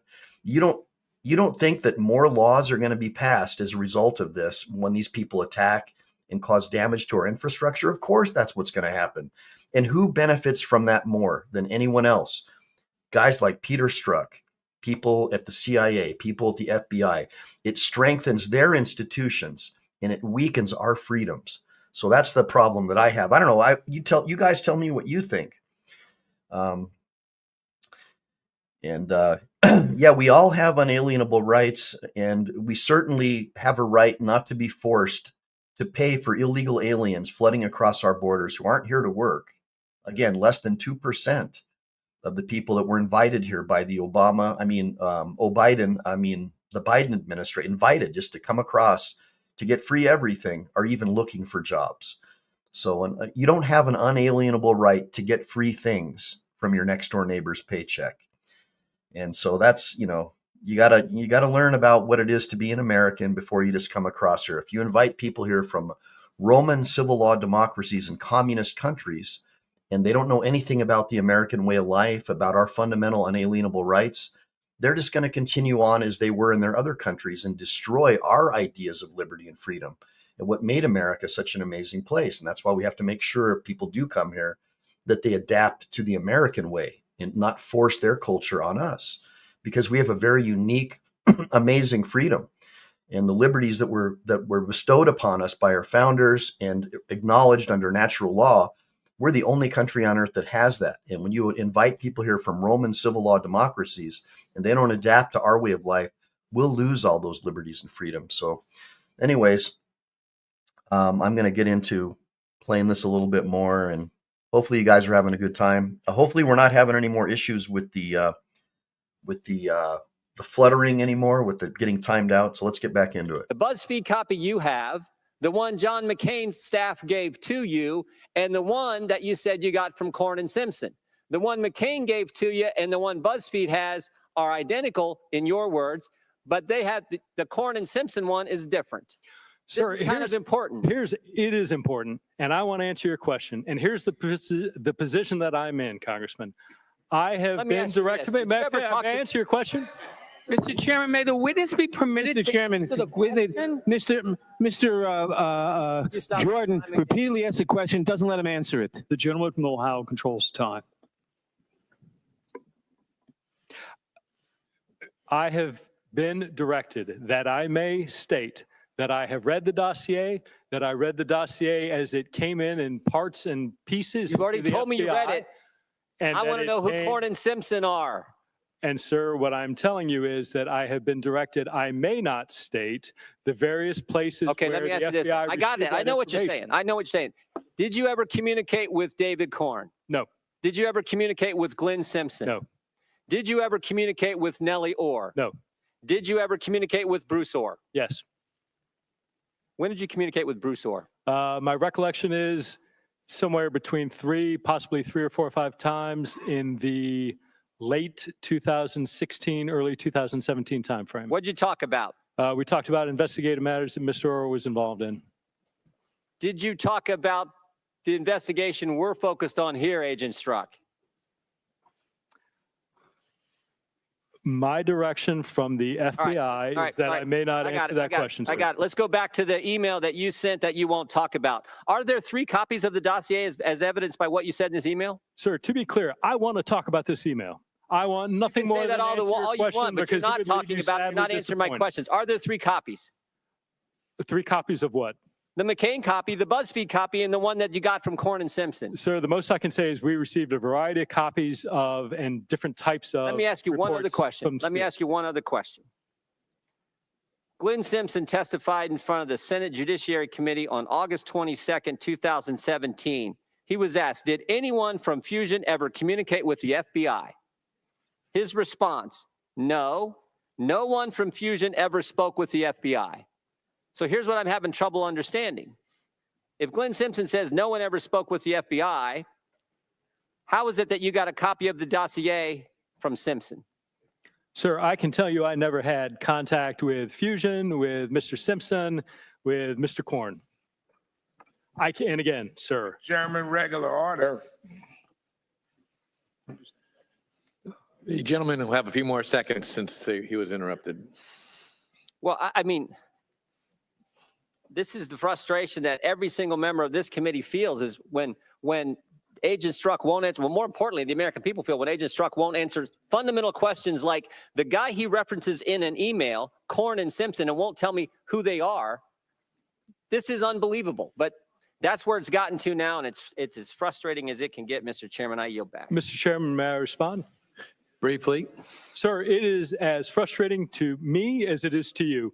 I can tell you, sir, that I would love. Well, you know what, Agent Strzok? Mr. Chairman, may the witness be permitted to answer. If it's so, if gentlemen will suspend. If it's so frustrating, answer the question. If you'll allow him to, I'm sure he will. He has never answered the question who Corn and Simpson are. Him. We're about the gentleman instruct the gentleman from Ohio to stop badgering and allow him to answer the question. We're about to move on. The gentleman from Ohio's time's expired. And we're about to move on where Mr. Strzok can answer a question that he refused to answer earlier on advice of counsel. And I'm going to yield to Mr. Gowdy for the purpose of doing that right now. Mr. Chairman, before Mr. Gowdy starts, may I respond to Mr. Jordan? Very briefly. Very briefly, sir. I would love to do that. There is an appropriate time for oversight, and as you well know, that is at the end of an investigation once it's concluded. I am certain Congress will absolutely have the opportunity to look at any investigation once it's closed, ask all these questions, and I would love to answer each and every one of your questions Mr. once Strzok, the FBI allows me. we and the already investigation's know that done. answer from you, and you have already been advised that you can answer the questions here, because guess what? This is the United States Congress where you're testifying, not under the jurisdiction of the Federal Bureau of Investigation. Mr. Chairman, we cannot be asking about an ongoing investigation that is sabotaging an ongoing investigation by this committee. And that's what he's not cooperating with, and we should not do it. It is, and he cannot cooperating with that. It is. These questions are table setting questions regarding the formation of this, and he can answer those questions, but he cannot answer questions regarding an ongoing investigation. That he can, and so Mr. He's Gowdy's advised by the FBI that he cannot. No, he's been advised that he can, and Mr. Gowdy's going to again ask his question. Gentleman from Ohio has asked for 15 seconds. So, Agent Strzok, who's being square here? Glenn Simpson says no one from Fusion spoke with the FBI. You say in your email, we got a copy of the dossier from Simpson. Mr. Chairman, regular order. We will have regular order, and we'll revisit that question. Now the chair recognizes the gentleman from South Carolina. Agent Strzok, between July 31st, 2016 and August Mr. Chairman, 6th. regular order. This is regular order. The gentleman refused to answer the question earlier. He has now been advised, and I have been advised by the FBI that he may answer the question that was in order earlier, and he's now going to answer the question. But Mr. Chairman, Republicans have controlled the time. Now the time goes to the Democrats. The gentleman will be recognized shortly.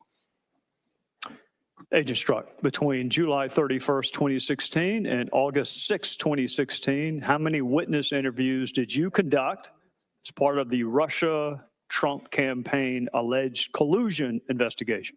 I don't recall, and I'd have to check the case file. We waited all that time for that answer? Yes, sir. That's eerily similar to what you said a couple hours ago. Sir, I am telling you, and I would reject the characterization that I refuse to answer anything. I want to answer these questions. Well, I'm going by the direction that I received from the FBI. I just asked you one, and I'm looking for a number. Sir, and my answer I'm looking is, for a number.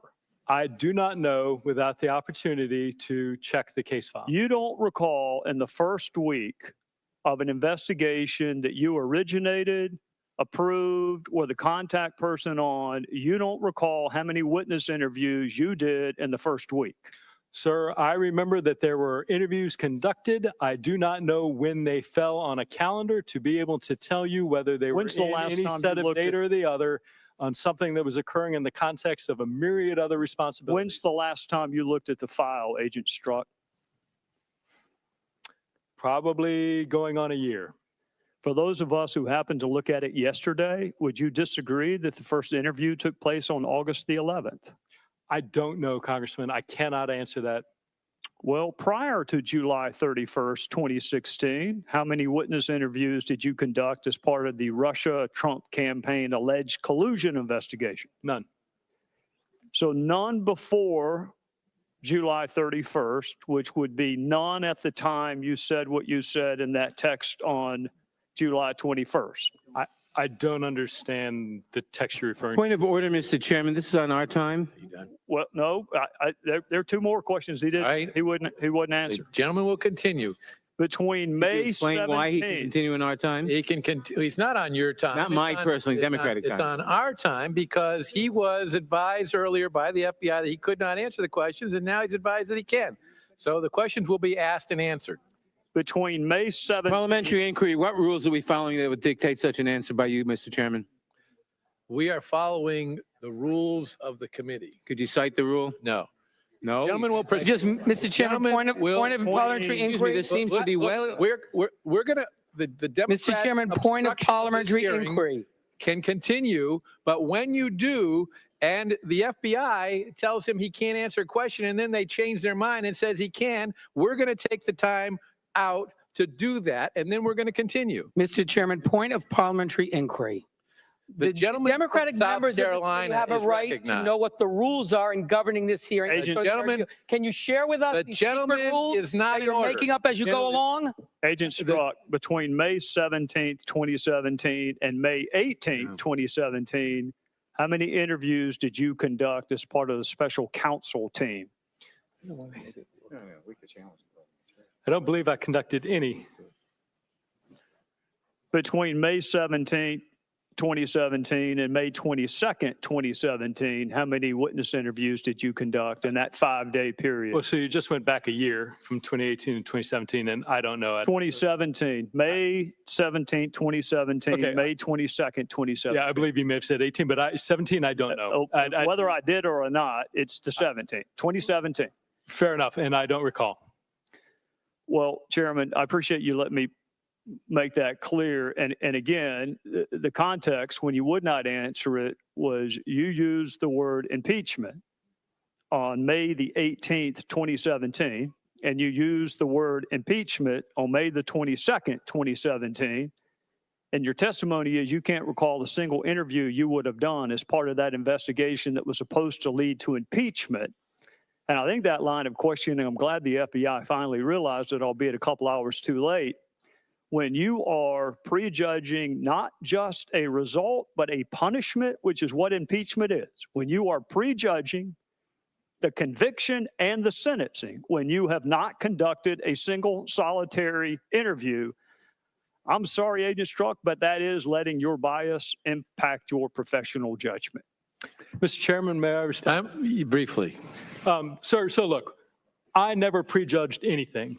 Not in this case, not in any others. Impeachment for what, Agent Strzok? Impeachment for what? Second of all, order, Mr. Chairman, what are the rules here? Mr. Chairman, what are the rules? The gentleman will He's allow opened the up a whole witness new to round of answer the questions. question, and then we'll move on. Second, He was given time to respond.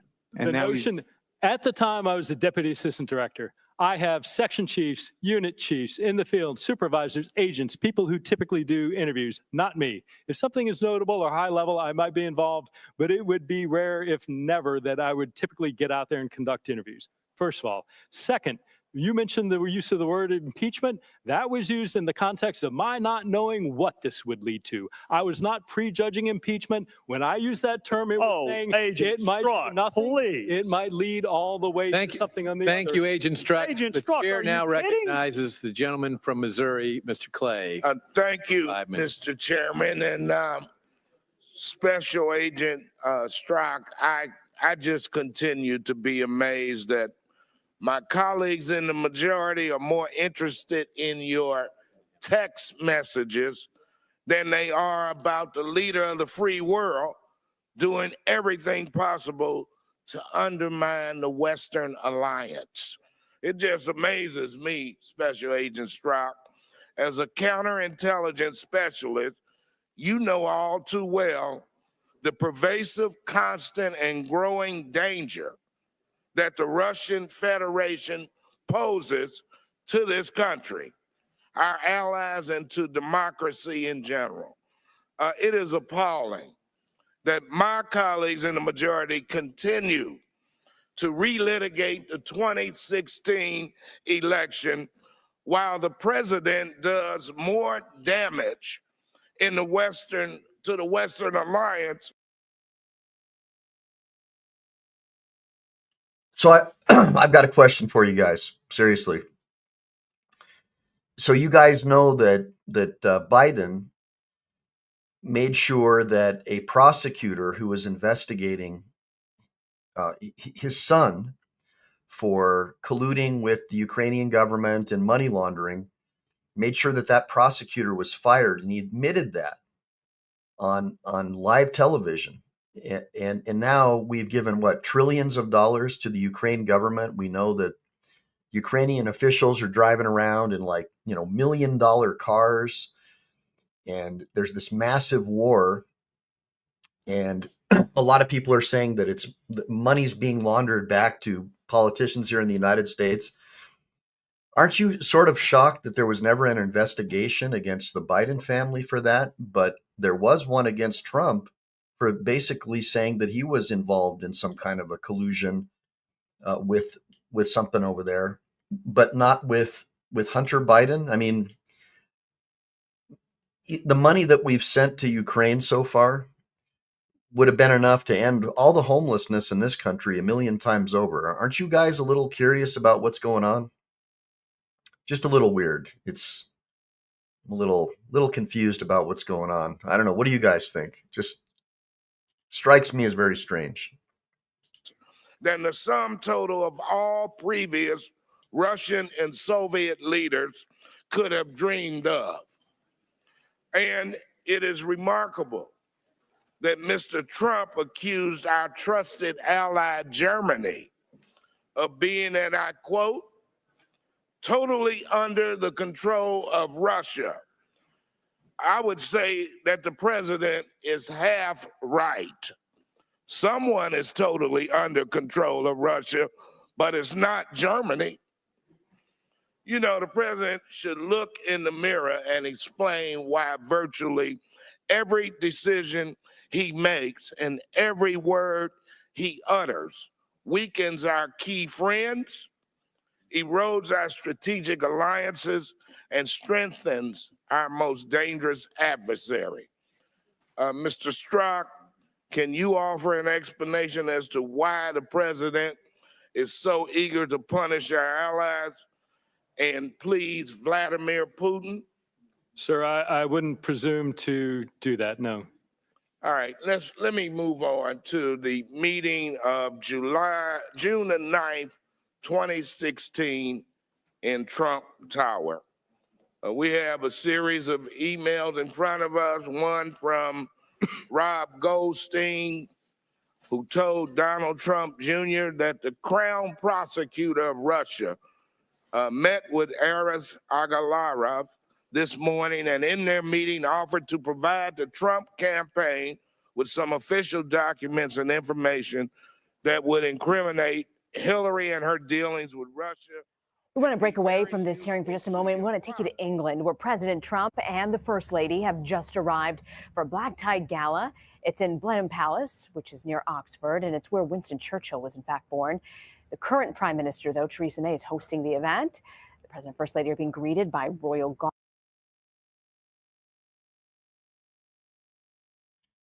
By the way, good seeing you, Tiffany Dagley. It looks like you're visiting me from X today, so it's kind of cool. So, guys, I don't know if you notice in the sidebar, everybody that's here, but I've got people from X as well as YouTube visiting today in the chat, and I just want you guys to all keep it civil. By the way, don't I know there's Republicans and Democrats in my stream. Just don't insult each other and all that stuff. I mean.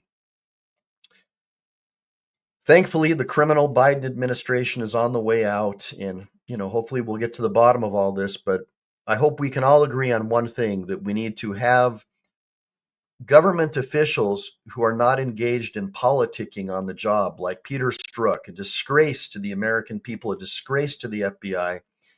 And it's really sad about what happened. And yeah, I'm really curious, Willie Gutierrez, about where these 500,000 unaccompanied minors went. That'll be really interesting to see what happened there.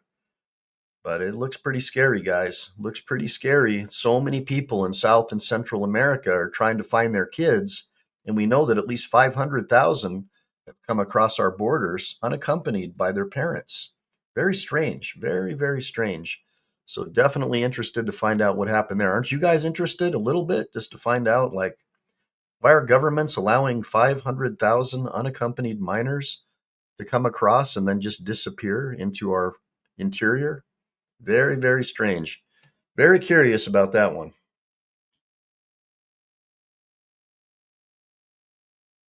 Guards and bands. There's been a great deal of security just throughout London in general. Also protests against Mr. Trump's trip. The dinner is being held at this particular palace because it's actually the only palace in Britain that's not owned by the monarchy or the church. You can actually visit it if you're in town. Well, for now, we want to take you back to Capitol Hill to the Peter Strzok hearing. We'll have much more on the president's visit to the United Kingdom. Again, not relating it to any particular event. I think the hypothetical would be enormously concerning because a hostile foreign power. One, by definition of that hostility, is their national interests are adverse to ours. The fact that people would be meeting or attempting to work together implicates a variety of potential criminal violations. I think it would give concern about the motivations and the actions of the people involved, and whether or not whose interest, whether America's or that hostile foreign powers they were truly working towards. And when campaigns are given defensive counterintelligence briefings, are they generally instructed to report foreign interference attempts to the FBI? That is typically part of a CI defensive briefing, yes. I want to thank you so much for your responses and your patience. And you know, today's hearing is a sorry display on the part of my Republican colleagues who have put the defense of the president over the ultimate responsibility we in Congress have to protect our national security. All of you should be ashamed of yourself. And Mr. Chairman, I yield back. The chair recognizes the gentleman from Iowa, Mr. King, for 5 minutes. Thank you, Mr. Chairman. To start this off, I'd like to yield to the gentleman from South Carolina for a brief presentation. Thank the gentleman from Iowa. Agent Strzok, do you have your text in front of you? I do not. Can you, well, let me read one to you and you tell me whether or not you recall saying this. On May the 18th, 2017, who gives a, I'll give you a hint, it starts with F, one more AD versus an investigation leading to, guess what that last word is? Sorry, I recall the text, it's impeachment. Impeachment. The day after Mueller was appointed. How about on May the 22nd? Do you remember that text? Do you have that one in front of you? I do not. Well, here, let me see if this refreshes your recollection. This is you in response to something Lisa Page sent you. I'm torn. I think, no, I'm more replaceable than you are in this. I'm the best for it, but there are others who can do it. Okay, you're different and more unique. This is yours. Plus, leaving an SC, having been an SC, resulting in an, guess what that next word is? I'm sure you've got it, sir. No, well, you wrote it. Are you asking me what it's? Yeah, what is? What do you think it is? I don't need to guess. Impeachment, sir. Impeachment. 5 days. 5 days. It's funny. It looks like Lawyer Dog's making a practical joke, saying that tariffs are theft. So for the first 100 or so years of our country, everything was funded by tariffs and there was no direct income tax. Income tax was started by the banksters. And so, of course, the leftists say that tariffs are theft, and they think that it's totally okay to have a direct tax on your income. So if you're a libertarian, you would support tariffs and not an income tax. So trying to understand, Lawyer Dog, when did you decide to become a Marxist? Because the income tax was created by the Federal Reserve banking system and the IRS in order to create a system where we have wage and monetary discrimination against each other. That was Karl Marx's idea, to make sure that we could always have a divided society based on jealousy of how much money someone makes. Whereas before, all of our roads, military, everything was funded by tariffs, and that's what our founding fathers wanted for our country. So if you don't support tariffs, then it sounds like you don't support the constitutional republic. So really interesting. And tariffs may be what you call a form of taxation, but they're not a direct tax on your wages or your income. And that's the whole point. You can decide to buy the product or not. And that's why our founding fathers wanted tariffs and not an income tax. So it sounds like somebody's been listening to a little bit too much CNN today. But anyways, let's get back into the show. Days after Mueller has been appointed special counsel, and you're already talking about impeachment twice. I thank the gentleman from Iowa. Mr. Chairman, may I respond, please? The gentleman At the conclusion of Mr. King's time, you may Strzok, I'm over here now to your left, and I wanted to point out that you repeatedly stated here before this committee that you separated out your personal beliefs from any action that you took. You'd agree with that, I'm confident. And as implausible as that sounds to us, we've listened to a dogmatic defense of the implausible argument that no matter how biased you were, no matter how profane in that bias you were, it didn't affect your judgment or your decisions. Now, that's a tough argument to make, but I recall your response to Mr. Duncan of Tennessee on that topic, and you said, I don't agree with the characterization of my views as biased. Do you hold with that position that your views are not biased, whether or not it colored your activities as an agent? I believe they did not color them, and I believe they are not biased. The derogatory texts that you delivered that have been before this committee for the better part of this day don't reflect a bias. They don't, sir. And why? Because not a single representative of the IG has been able to demonstrate a single act, not one indicating bias. Not one. Reclaiming my time, Mr. Strzok. It's one thing to say that you found a way to wall off your bias, but it's not possible to take under oath and tell the American people in this committee that there's not bias. If there's never ever, there's the evidence of this bias is replete throughout this evidence, throughout these documents that we have. Let me take you another place. Were you involved in the questioning of Hillary Clinton on July 2nd, 2016? Yes, I was.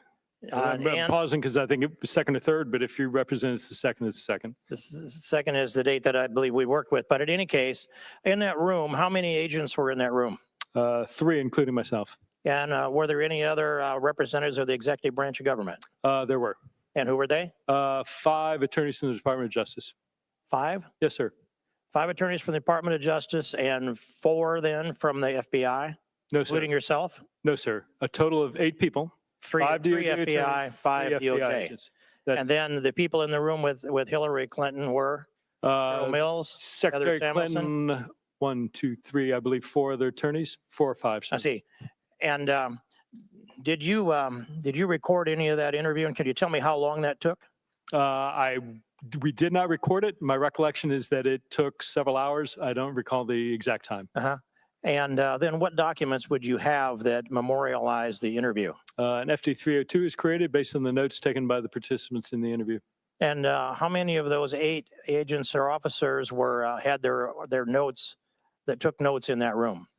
I don't know. I know the 2 I did, I believe some, and I know the 2 agents did. I don't recall about the DOJ attorneys. I want to ask you to reconstruct, who were those agents?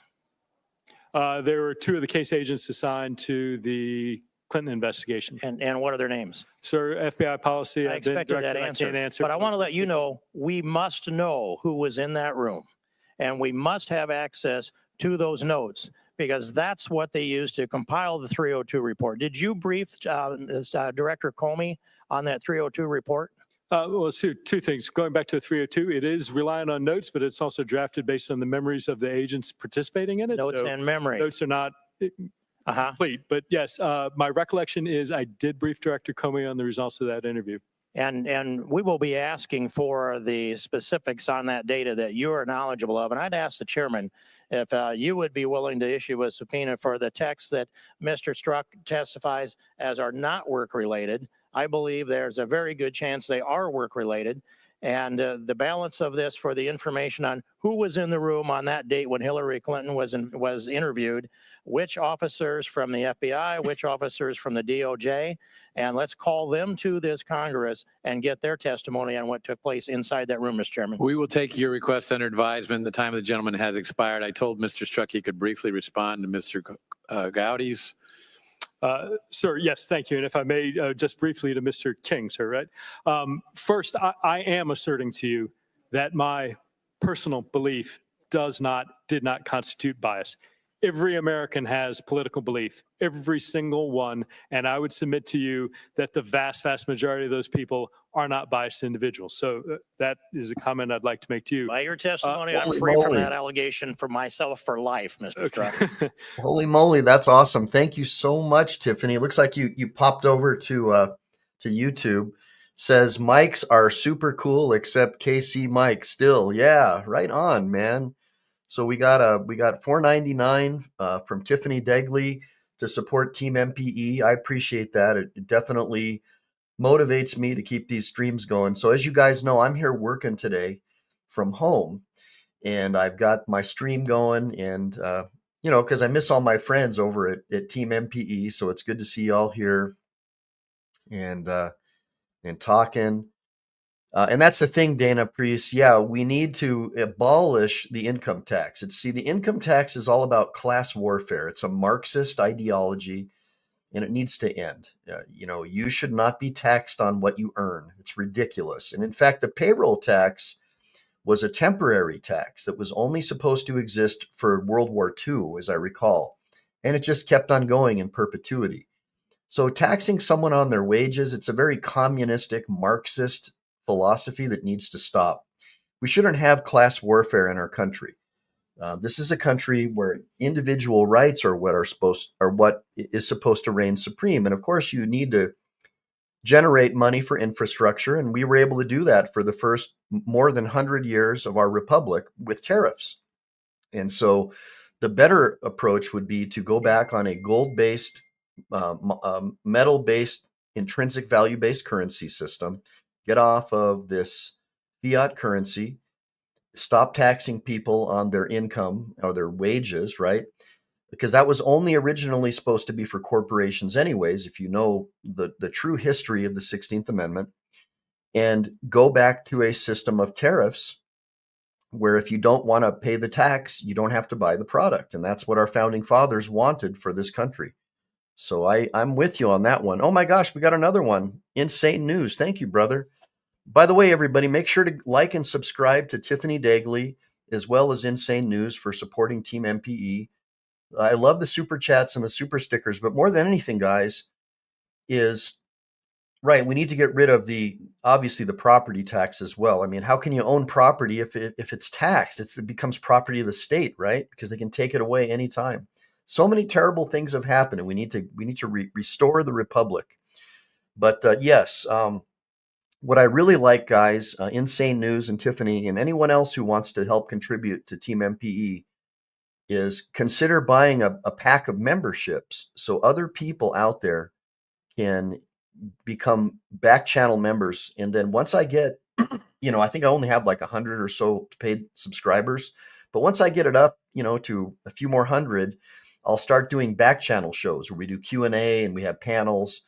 I can't justify doing like private member shows with just a few hundred of you. I want to have enough people in there to where it makes sense. So you'll earn your private first class chevron and become a member of Team MPE, a paid subscriber. And let me see here. Yeah, taxing your land is no different. And I guess, Lawyer Dog, I guess you're arguing with yourself, bro. I mean, a tariff is a form of an indirect tax, of course. The difference is it's not coming out of your paycheck. You can choose to buy or not buy. And our founding fathers had to find some way to fund our Navy and fund our roads. And, that's how it was done. And in fact, most of the buildings and the roads in the cities were funded by private people, not even the government. So if we just go back to a situation where people are going back to the constitutional republic, a republican form of government, we can get rid of the income tax and not have a direct tax on our wages and not have these 80,000 IRS Democrats coming after us trying to audit us, all these partisan government agencies trying to destroy us, and just go back to a free country like it should be. But and gosh, I don't know why anybody would support the government controlling a business, but certainly when the government's going to be providing for, building roads and protecting us from illegals and foreign invasion, which is what they're supposed to be doing under the Constitution, we certainly need to find a way to fund at least those activities.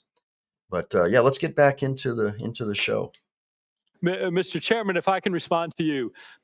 By mentions of the word impeachment, if you look at the selective text that you've chosen and you expand that look to others, you will see that in no way did I prejudge that outcome. In fact, what you've conspicuously omitted, is a statement I made expressing concern that I'm not sure there's a big there. What that clearly demonstrates, sir, is I had prejudged nothing. What it clearly demonstrates was I was looking at one potential outcome being impeachment. I was simultaneously looking at the polar opposite outcome, that there might be nothing, that there might be no criminal activity whatsoever. And I think it's fair that you take texts in the totality of the context in which they're made. The chair recognizes the gentleman from Georgia, Mr. Johnson, for 5 minutes. Thank you, Mr. Chairman. Mr. Strzok, you were or you are a special agent for the FBI. How long? Going on 22 years, sir. And you Actually, pretty much that's spent your just over 20, sir. you pretty much spent your professional career at the FBI. Is that correct? That's correct. And the Republicans on this committee seem to be obsessed with your text messages, but during your long career with the FBI, you've accomplished quite a bit more than simply leaving a text message trail. Is that correct? I've had the privilege of working on an extraordinary number of very great cases. Well, you rose through the ranks of the FBI to, at one point, become chief of the counter-espionage section at the FBI. Is that correct? Yes. And your career at the FBI culminated with your appointment as the Deputy Assistant Director of the Counterintelligence Division. Is that correct? Well, I certainly held that. I would tell you I'm extraordinarily proud to have worked as a DAD in the Human Resources Division as well. And during your career in counterespionage at the FBI, did you lead a counterintelligence operation that was called Operation Ghost Stories? I did not lead it. I was one of the many agents who started that investigation and a pair of the subjects early on that I was one of the case agents on. You worked on it throughout the course of that 10-year investigation? No, just at the beginning, several years, sir. I see. But you worked on many other counterintelligence investigations during your career at the FBI. Yes, sir, that's correct. Now, Operation Ghost Stories was a multi-year counterintelligence investigation of a network of United States-based Russian spies working as covert agents of Russian intelligence, the agency known as SVR. Isn't that correct? That's correct. And the target of that investigation was a group of covert SVR agents who had assumed false identities and were living in the United States on long-term deep cover assignments, correct? That's correct. You've investigated a number of those kinds of counter or intelligence. You've presided over a number of those types of investigations during your time with the FBI. Is that correct? I have, yes. And these Russian agents have infiltrated America, set up to be undercover and then develop sources that they can use then to develop information and then funnel that information back to Russia. Isn't that correct?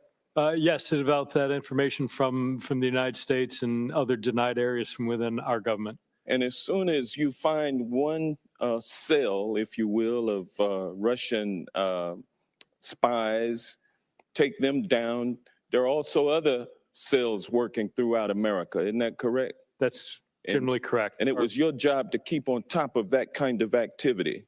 Yes. You led a team of FBI agents who did nothing other than counterintelligence investigations for the FBI. Is that correct? Yes.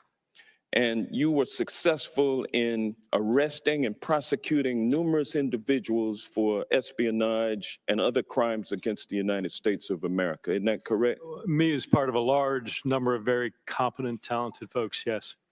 And sir, you've gained a great deal of intelligence about Russian spying activities, their methods and sources as they operate in the United States and in other allied nations. Isn't that correct? Certainly true within the United States and to a lesser extent overseas. And you've used your skills to keep America safe. I have, sir. It's my proud duty to have done so. There's a lot more to your career than a few emails, isn't that correct? And text messages. Absolutely, sir. So to boil it down to that is really a disservice to you. I think as opposed to the Republicans here being so desperate to find a way to discredit the Mueller investigation by discrediting you as a person, I think rather than they doing that, we should be honoring you for the work that you have done over the last 22 years to keep this nation safe. And this hearing is a reckless abuse and misuse of congressional authority. I'm looking forward to Republicans finishing the hell up with this damn Peter Strzok text message investigation. And with that, I'll yield back. The chair recognizes the gentleman from Texas, Mr. Gomert, for 5 minutes. That would be right here. Sir. Strzok, you said earlier in this hearing you were concerned about a hostile foreign power affecting our election.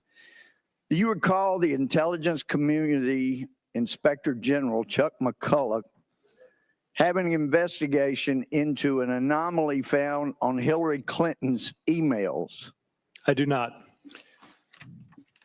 Well, let me refresh your recollection. The intelligence community Inspector General Chuck McCulloch sent his investigator, Frank Rucker, along with an ICIG attorney, Jeanette McMillan, to brief you and Dean Chappelle and 2 other FBI personnel that I won't name at this time about an anomaly they had found on Hillary Clinton's emails that were going to and from the private unauthorized server that you were supposed to be investigating. Now, do you remember it?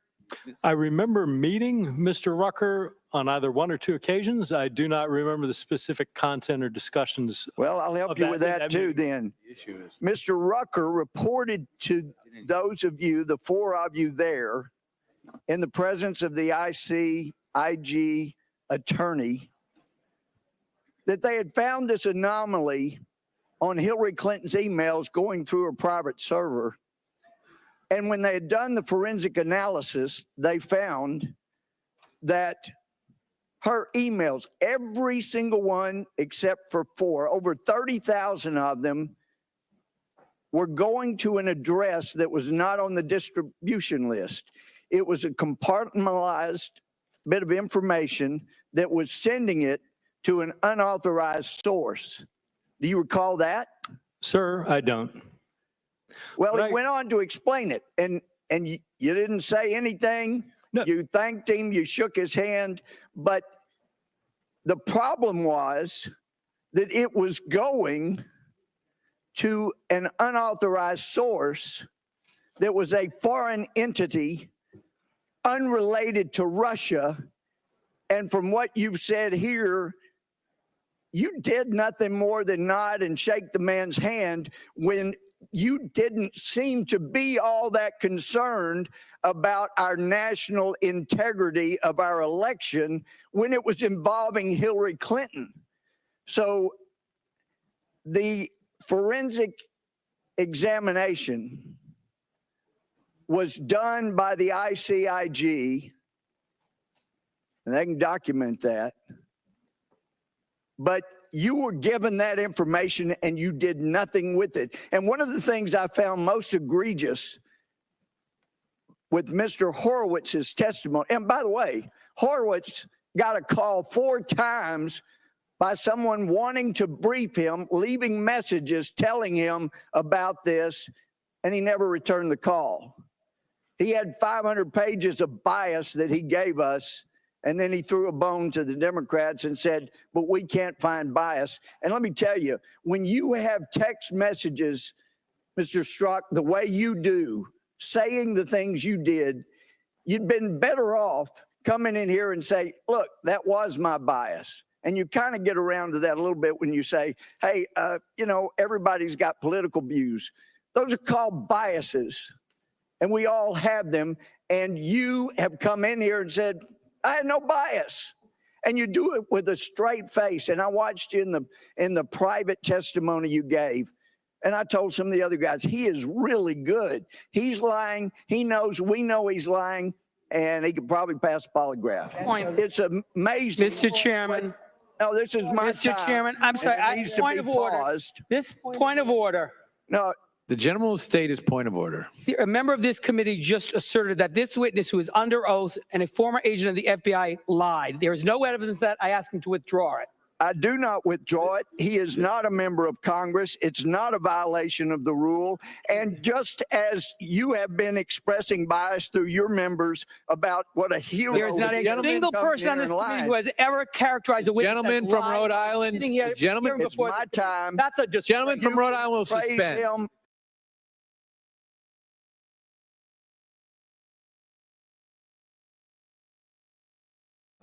Are you kidding me? I mean, he's literally saying that, hey, you have to withdraw that. You're accusing someone of lying who clearly is lying, right?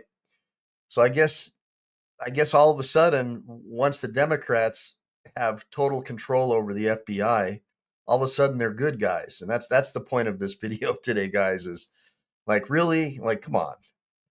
Why don't we, abolish all these ABC agencies? Why do we even need them? I mean, but it's just a bunch of unionized government employees living off of our tax dollars, and they gain power by restricting our freedoms. Think about that. They gain power by restricting our freedoms. Every time there's a terrorist attack, every time they invite people into our country who are criminals, and we have no idea who they are, and they attack someone or blow something up, laws are passed to restrict our freedoms. Think about that. And it only empowers these agencies to have more power and violate our rights even more. So when's it going to end, guys? Put it in the comments. Tell me what you guys think. I want to hear what you guys think.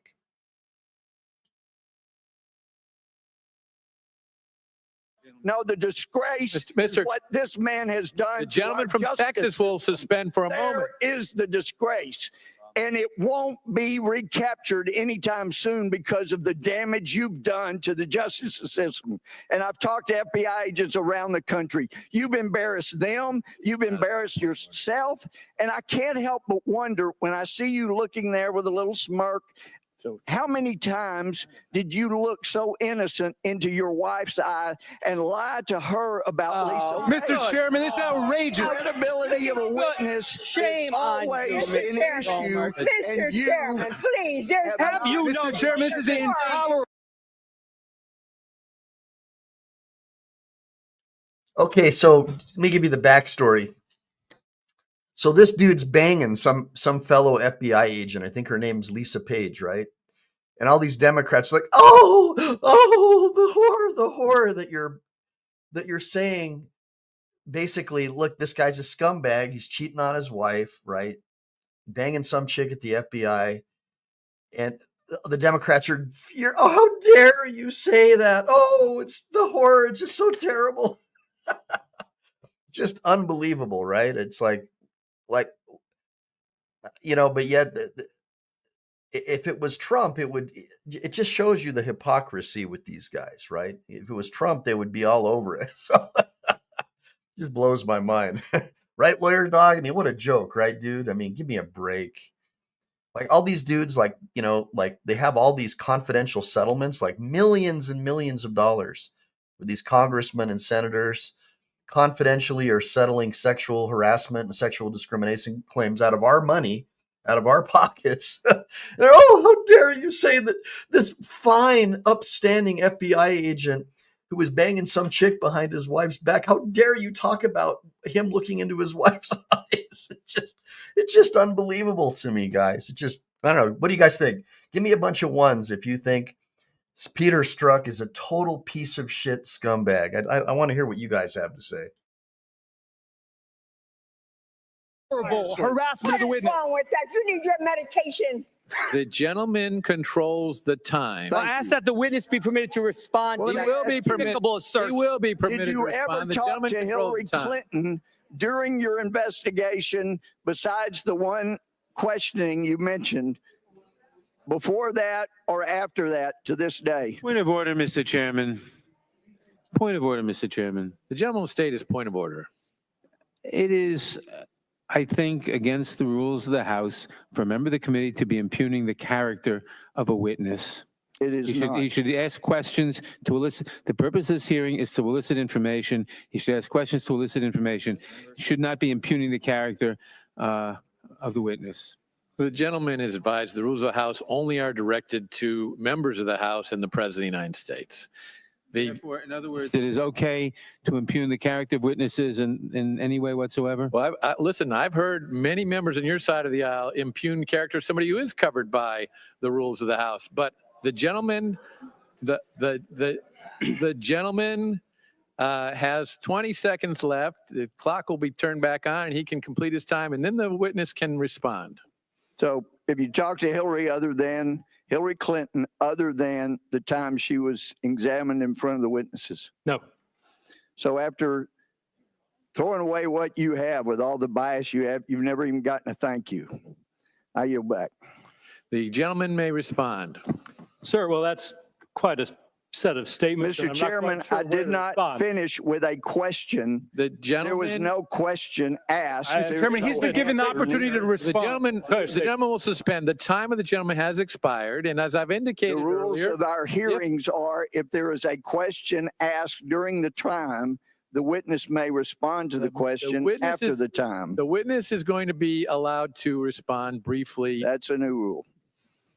Sir, first, I assure you, question. Under oath, as I spoke also during my interview a week or two ago, I have always told the truth. The fact that you would accuse me otherwise, the fact that you would question whether or not that was the sort of look I would engage with in a family member who I have acknowledged hurting, goes more to a discussion about your character and what you stand for and what is going inside you. It's to your credibility, and you lost your credibility. You've lost your credibility. While I doubt it plays well The gentleman from Texas the gentleman from Texas will suspend. The witness has had ample opportunity to express his feelings about that, and now the chair recognizes. Mr. Chairman, there's a discussion about the representative's first assertion about what the ICIG said that I would like to respond to. Very briefly. Very briefly. I have no recollection of that conversation. I can tell you I am not a computer forensic expert. I can tell you that every allegation that we had, and ICIG was a great and close partner. Every allegation that we had, whether from them or anybody else, was forwarded to experts who looked at it.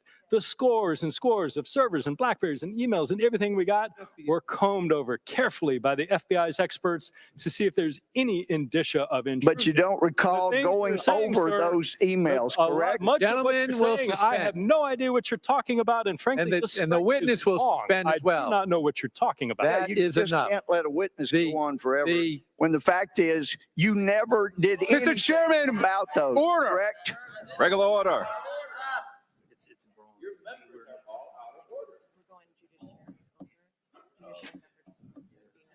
You didn't do anything about it.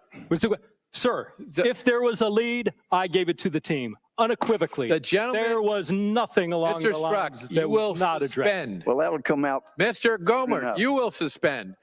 Mr. Deutsch, I apologize. I've been instructed by the ranking member that we're going committee to committee. So the next gentleman who's going to be recognized is the gentleman from Virginia, Mr. Connolly, for 5 minutes. Wow.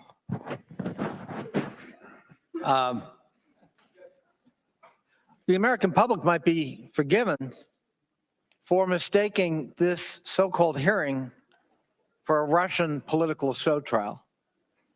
It's got all the trappings: character assassination, demagoguery, connecting dots that aren't meant to be connected, generalizing from an isolated incident, cherry-picking facts, sometimes fabricating facts. It's astounding.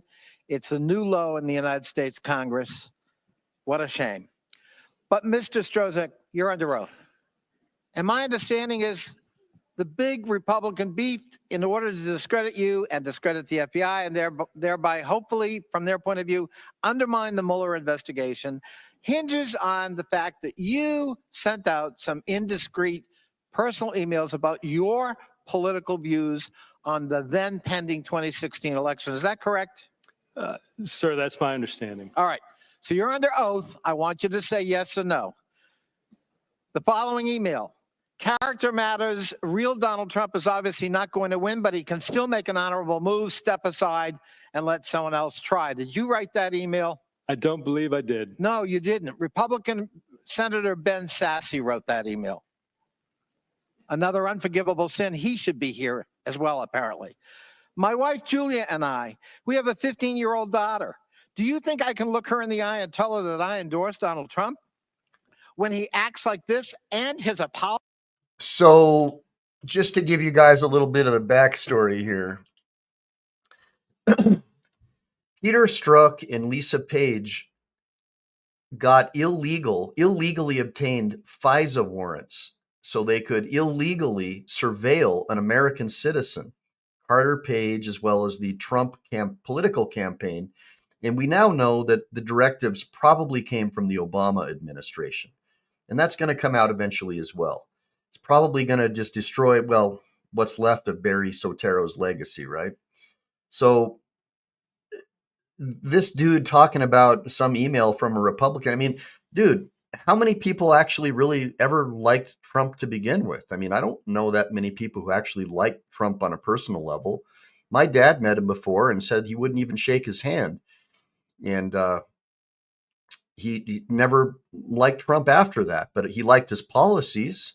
I don't know of anybody who really likes the guy. He comes off like a total dickhead. But the fact remains is trying to compare an email from a Republican who said something bad about Trump to an email that shows motive to get illegal warrants to spy on an American citizen, in this case, someone running for president of the United States. It's a stretch. Just telling you as a lawyer, I just don't see it. It's ridiculous. So hopefully you guys understand that. Let's get back in.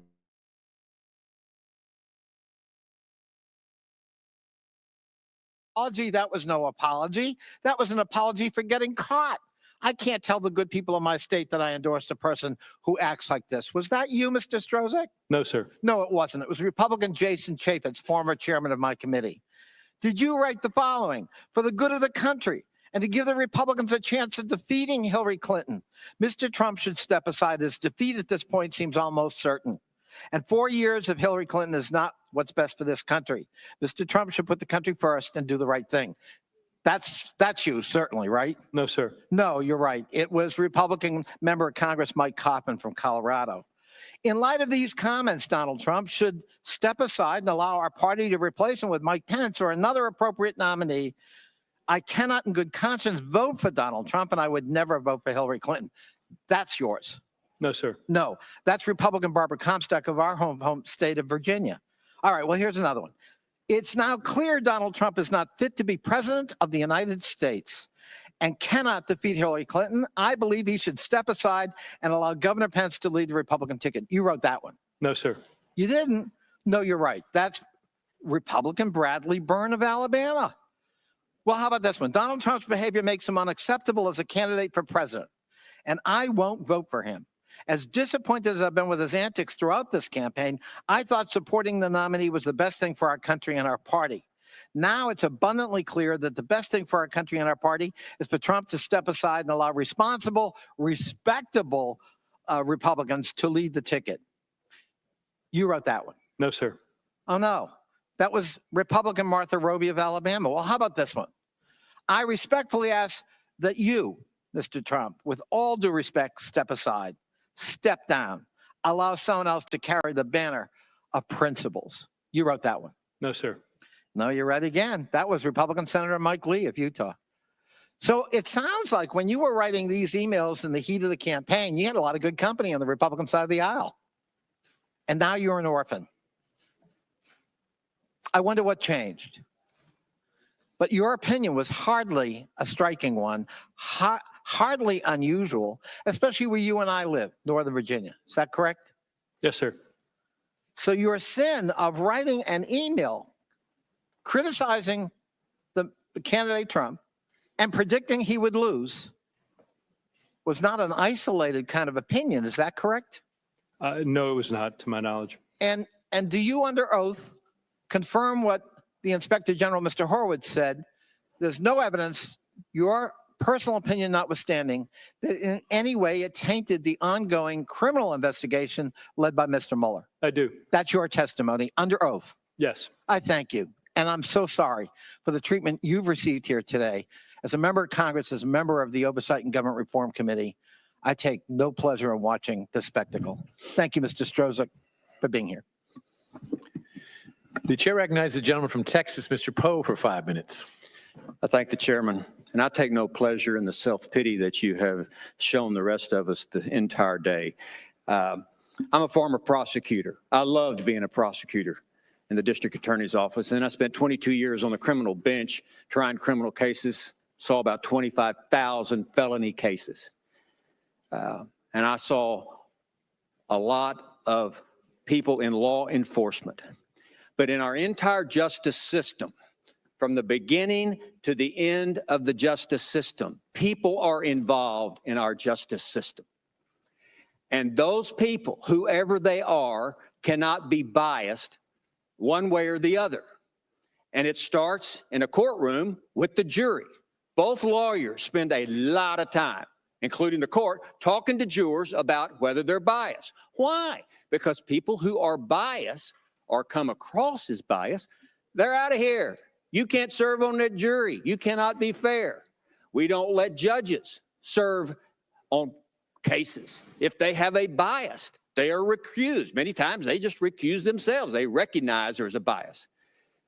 And we don't let people testify unless the bias when they testify is allowed to be brought out. In other words, if a witness is testifying, let's say you, for example, both sides are entitled to bring out the bias for or against the about the witness that is against the offender, let's use in that case. Because in our justice system, things must be fair and things must look fair. There must not be bias and there must not be a look of bias by anyone. That's the way our system works. Now, in my opinion, my opinion is not any better than anybody else's, but I have seen a lot of people over the years, kind of in the people business, judging people. And I have heard your statements today, and it seems to me that your own words have shown your bias. You say you're not biased, but we base things on evidence, not based necessarily on words. And your words to me prove your bias. Your attitude proves your bias. Your arrogance proves your bias. And I think your protesting too much proves your bias. But be that as it may, the scary part of that is not whether you're biased or not. The scary part of it is, well, what about other people in the FBI? What about people we don't know about that have the same attitude that you do about people who are being investigated by the FBI? That is what is scary, because people out here, the rest of us who don't get to work for the FBI or the Justice Department, we are concerned about our justice system doing the right thing for the right reason and making sure that our justice system is just. And part of the fairness and justice is that there isn't a bias for or against anybody as they go through the system. Now, based on what you said, I don't think I would ever allow you as a juror to be on a criminal case, ever. I don't know that the defense attorney or the prosecutor would allow you to be on a jury, because your words are what we hear. Your protesting just seems to make those words more of a show of your bias. The comment that you're going to stop him in an email or a text or something, that not only shows your bias, that shows that you're going to act on your bias and you're going to stop President Trump. That's the way it comes across. The evidence comes across. So how do you assure us that the attitude that you have shown us today of the text messages and all of these things that we've been talking about, how do we know that's not rampant throughout the FBI? How do we know that? Sir, what I would answer to you Can you just answer that question? Yes. How do we know that there's not bias in the FBI in this particular investigation or other investigations? How do we know that? Sir, the way you do that is exactly what you suggested. You look to the evidence. You look to the actions of the men and women of the FBI in the conduct of their cases. You look to my actions in the conduct of the investigations. You have done with others a spectacular job of equating the word bias with personal political belief. And it's astounding how effective that's been. But you know full well they are not the same. The fact of bias. Reclaiming my time. You'll have a chance to try to answer the other question that you're trying to answer.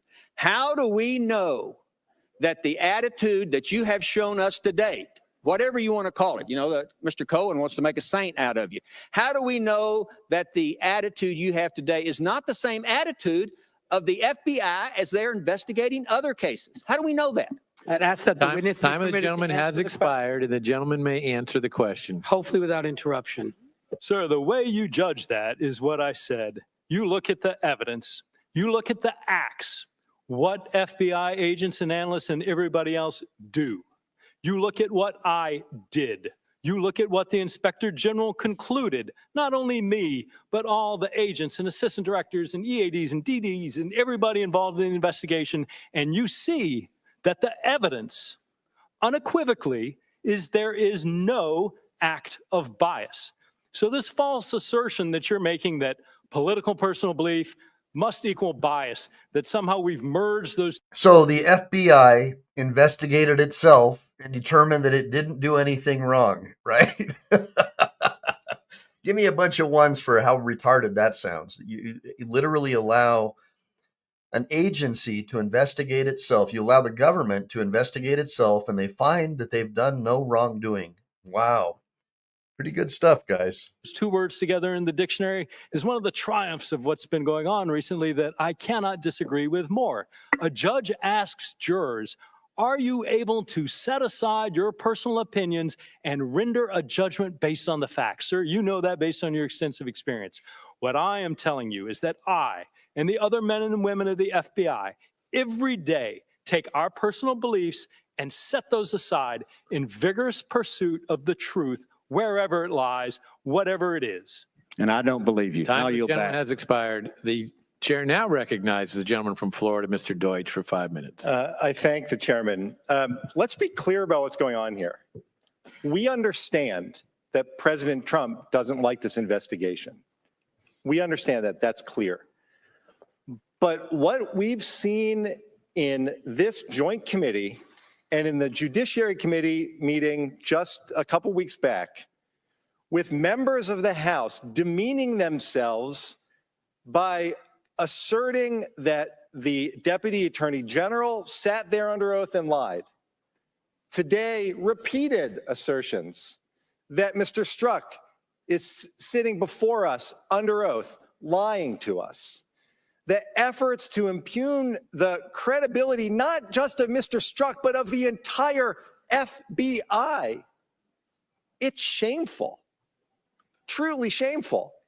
The depths to which some of my colleagues have plummeted in order to advance a narrative to support the president's opposition to an investigation, which is an investigation, as Mr. Strzok pointed out, and as too many of us seem to have forgotten, is an investigation into the Russians' efforts to destabilize the democracy of the United States of America.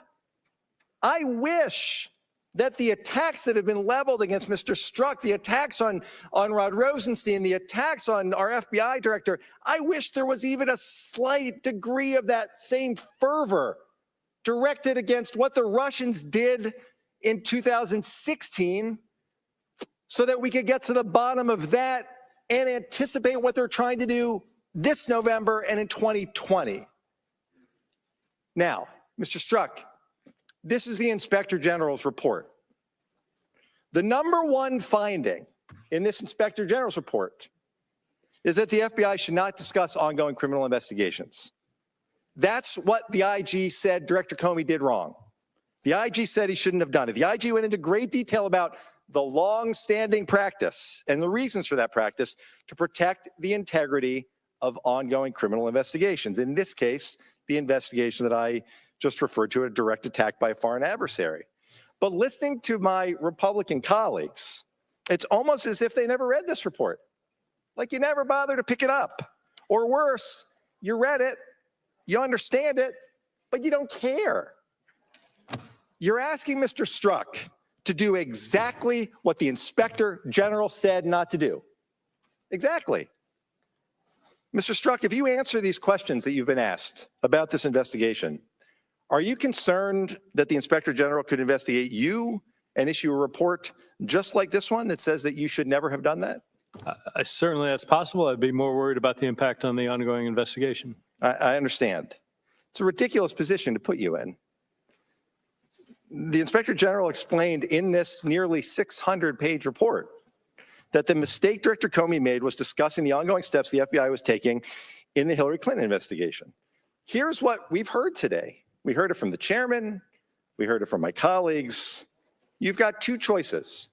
You can ignore the FBI's policy that has been put in place to protect these investigations. I'm going to let you talk about that in a second, and answer the questions, in which case maybe you trigger an IG report, or you don't answer those questions and maybe we hold you in contempt. Now, can you just, again, since this has been a really long day, can you explain why it's important not to interfere with ongoing criminal matters? There are a variety, and I'm sure I won't come up with all the reasons, but the first is we do a lot of investigations where we never charge anybody. And it's simply not fair to, given the investigative power we have, to do something that would unnecessarily tarnish them or their image. Two, in the cases where we are investigating, talking about it is going to screw up a bunch of things you might want to do investigatively, talking to witnesses, talking to the subject. And then finally, you want somebody to have a fair trial. And if we're talking about it or putting our finger on the scale, it would just be horribly inappropriate and against what we stand for in the criminal justice system. And the negative consequences on the outcome of that investigation? Would be tremendous. Would adversely impact potentially the ability to get a fair trial, to conduct a competent investigation, to conduct one that arrived at the truth. Right. Mr. Strzok, I appreciate that last comment. And I would just urge my colleagues that in the midst of this apoplexy that seems to be breaking out among so many of my colleagues, that we remember that ultimately what we're really trying to do here is get to the truth. And the truth that we need to get to is exactly what a hostile foreign adversary did to interfere with our democracy. Let's please keep that in mind as we move forward. Let's make that the focus. That's what the American people are expecting. That's what they're counting on us to do. Get out of the way. Let this investigation go forward. Let's get to the truth. I yield back the balance of my time. The gentleman from Pennsylvania, Mr. Marino, is recognized. 5 minutes. Thank you, Chairman. Mr. Strzok, I have here, and I'm sure you're familiar with it, the Ethics Handbook of Department of Justice, of which the FBI falls under. Yes. And there are several paragraphs that I want to read to you. First one is general principles of ethical conduct. Continued. Employees shall endeavor to avoid any actions creating the appearance that they are violating the law or the ethical standards set forth. Whether particular circumstances create an appearance that the law or these standards have been violated shall be determined from the perspective of a reasonable person with a knowledge of the relevant facts. Next one is appearance of impropriety. An employee shall endeavor to avoid any actions creating the appearance that the employee is violating the law or the ethical standards set forth in these guidelines. Furthermore, it states for employees for whom a security clearance is required, and you do have a security clearance, correct? Today I do, yes. You've had one for quite a while, other than the circumstances. Yes. For performance of their official duties, prohibited conduct, and more may be grounds for suspension or revocation of a clearance. This could also result in adverse disciplinary action, including suspension or removal. Under the Hatch Act, all federal employees may vote, express opinions, and make political contributions under the Hatch Act. Active participation in partisan political activities by federal employees is restricted. And employees, and I want you to listen to this very carefully, serving in certain positions are more restricted than others. I think you are a person that falls into that category as well. I am just actually disheartened about the situation that you are in. And I say this with no prejudice, and I think you are your own worst enemy. You have an answer for everything. You have an attitude that is very obvious today, and you are the kind of witness that you and I, as a prosecutor for 18 years, a district attorney and a U.S. attorney, would love to get on the stand. And the reasonableness of the statements that you made, and I'm not going to get into the language, but the repetitiveness of it. Where was your judgment? What were you not thinking when you were sending the emails and the statements that you made and the comments in that of the people in Virginia? I would expect someone of your caliber to be way above that. You got carried away. You got impressed with yourself, and you're in a position that I'm sorry that that's the case. But if you are trying to draw a distinction, a wide distinction between bias and political opinion, there's not the wide distinction that you are drawing at this point.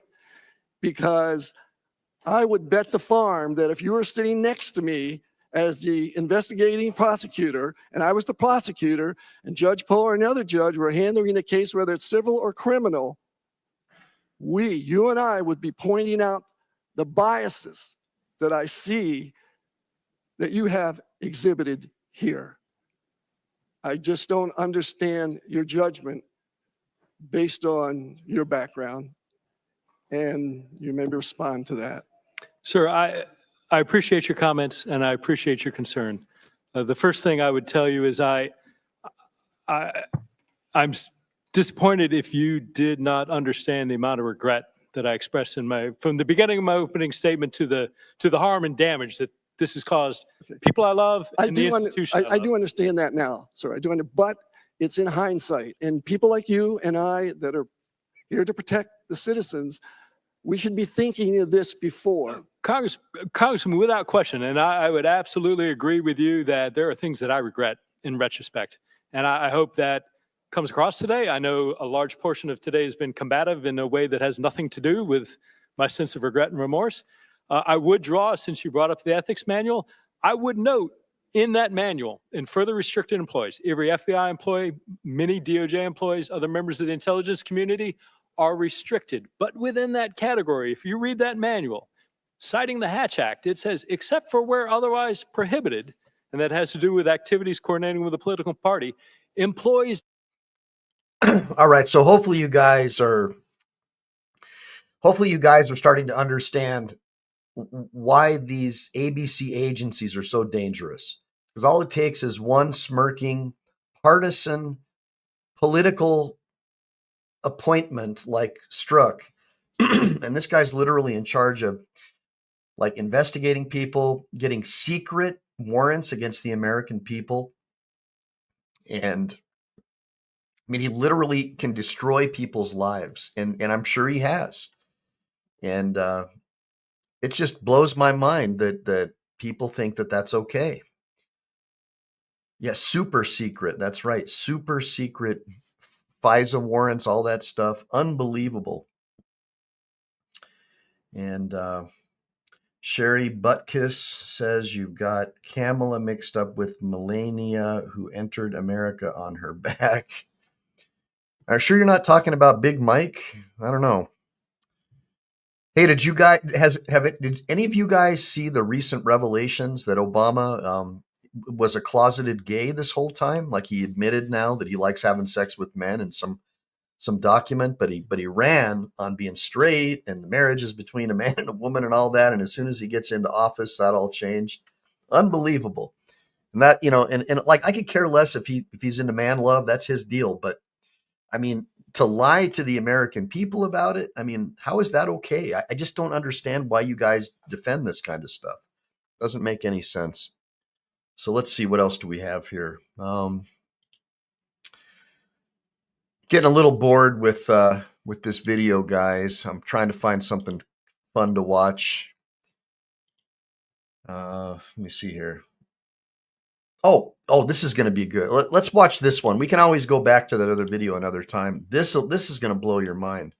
So this is what I have a problem with. We know that Strzok is a partisan scumbag, right? He's a hardcore leftist Democrat, cheats on his wife, and then he absolutely did Sherry butt kiss Barack. Actually, his name's Barry Soetoro, but you can call him Barack Obama if you want.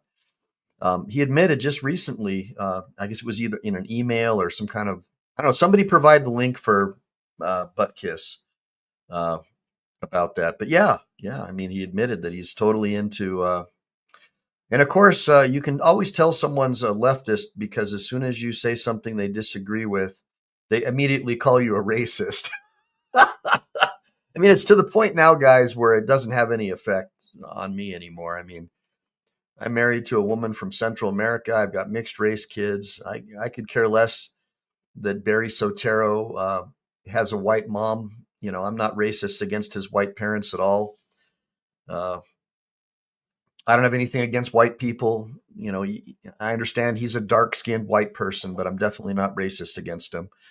So let's get into this next video so you can understand what is so upsetting. Are you in the settlement negotiations with Peter Strzok and Lisa Page?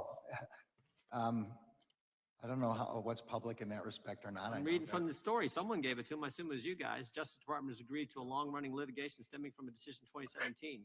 I don't know whether. Hey everyone, welcome back to the channel. Today we've got some explosive news coming out of Capitol Hill. Representative Jim Jordan just grilled Attorney General Merrick Garland over a potential $2 million settlement for former FBI employees Peter Strzok and Lisa Page.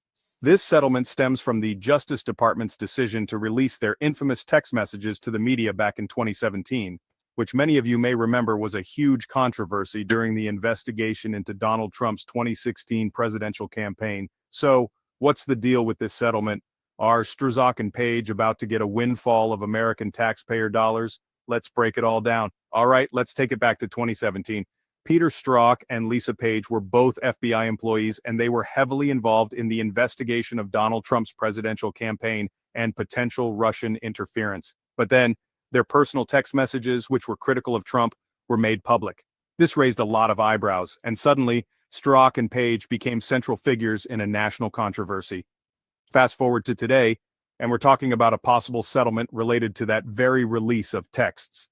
The Justice Department has been involved in long-running litigation on this issue, and now it looks like things might be wrapping up with a big payout. Now, in a fiery exchange, Reverend Jim Jordan did not hold back when questioning Attorney General Garland. Jordan directly asked if Strzok and Page were about to receive a large settlement from taxpayer money. He wanted to know if this legal dispute would end with the Justice Department essentially handing over millions of dollars to these two former FBI employees. And let me tell you, Garland's response wasn't exactly clear. Jordan pressed him several times, and at one point it almost felt like Garland was dodging the question.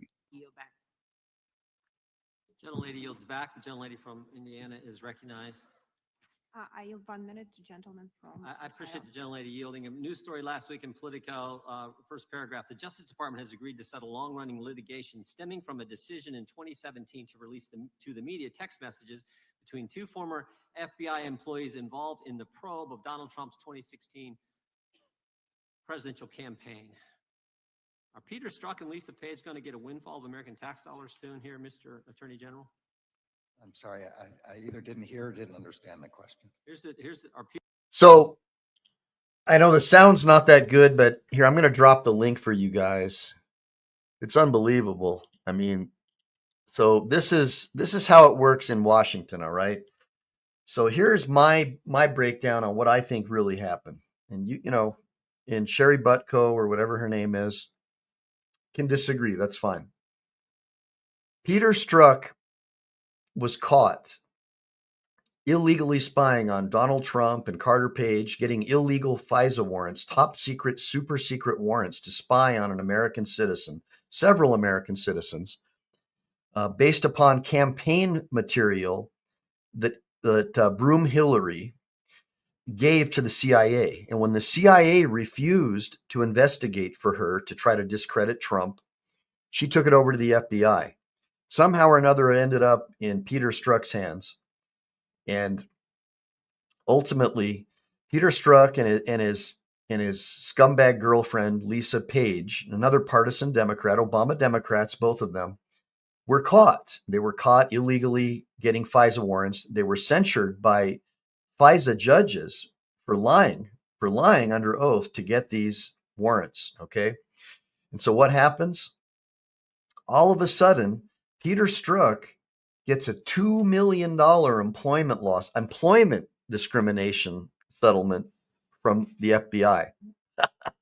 Now, here's what I think really happened. I think that higher ups leading all the way to Obama got caught red-handed, and he had all of them dead to rights. So he had a get out of jail free card. Okay. So what does he do? He cashes it in. He says, you pay me or I'm going to go public that you guys told me to do all this stuff. And then what happens after that? He gets a job at another branch of the Democrat Party. CNN is a commentator. So he goes from FBI agent, partisan leftist Obama FBI agent, to getting $2 million, getting paid off by the FBI to keep his mouth shut, confidential settlement, I would imagine. I'm not totally sure if it's confidential, but I would imagine that's part of the deal. And then he gets a job over at another extension of the Democrat Party, which is CNN. We all know that CNN is basically the propaganda wing of the Democrat Party. So think about that. I mean, it's unbelievable. So I don't know if you guys can hear it. Give me a bunch of ones if you can even hear these guys talking, because it's hard for me to even hear them. Peter Strzok and Lisa Page going to get a windfall of American tax dollars. Sorry. Give me a bunch of twos if we're having a hard time hearing these guys. Oh, I don't know what's public in that respect or not. I'm reading from the story. Someone gave it to him. I assume it was you guys. Justice Department has agreed to a long-running litigation stemming from a decision in 2017. I don't know whether Okay. discussions are public or not. In every case, when people bring cases against the United States, we attempt to settle the Simple case. question. Are Lisa Page and Peter Strzok going to get money from the American taxpayer? When that It's low. determination Yeah, is you got to made, turn it up a little. settlement Sorry, will be guys. made. In that case, it will be announced. You're back. And that's where we stand right now. See Rep. how it Jim kinda Jordan goes is up? demanding answers, and the American people deserve them. Will Peter Strzok and Lisa Page get a multi-million-dollar payout? Only time will tell. They But rest did. assured, we'll be keeping a close eye on this situation and updating you as. So they did get multi-million-dollar payouts, and it's unbelievable, unbelievable. So that's how it works in Washington, guys. So you have basically a politicized far left FBI, the new rainbow flag DEI, FBI, and CIA, going after anyone they disagree with politically. We have 80,000 new IRS agents, thanks to Biden, and we know that Lois Lerner, under Barry Soetoro, when he was president, I think his second term, went after the Tea Party, the pro-American patriotic Tea Party group, and refused to certify their requests to become nonprofit organizations, like hundreds of them, because she was a partisan leftist who, and we know that most government employees are Democrats, right?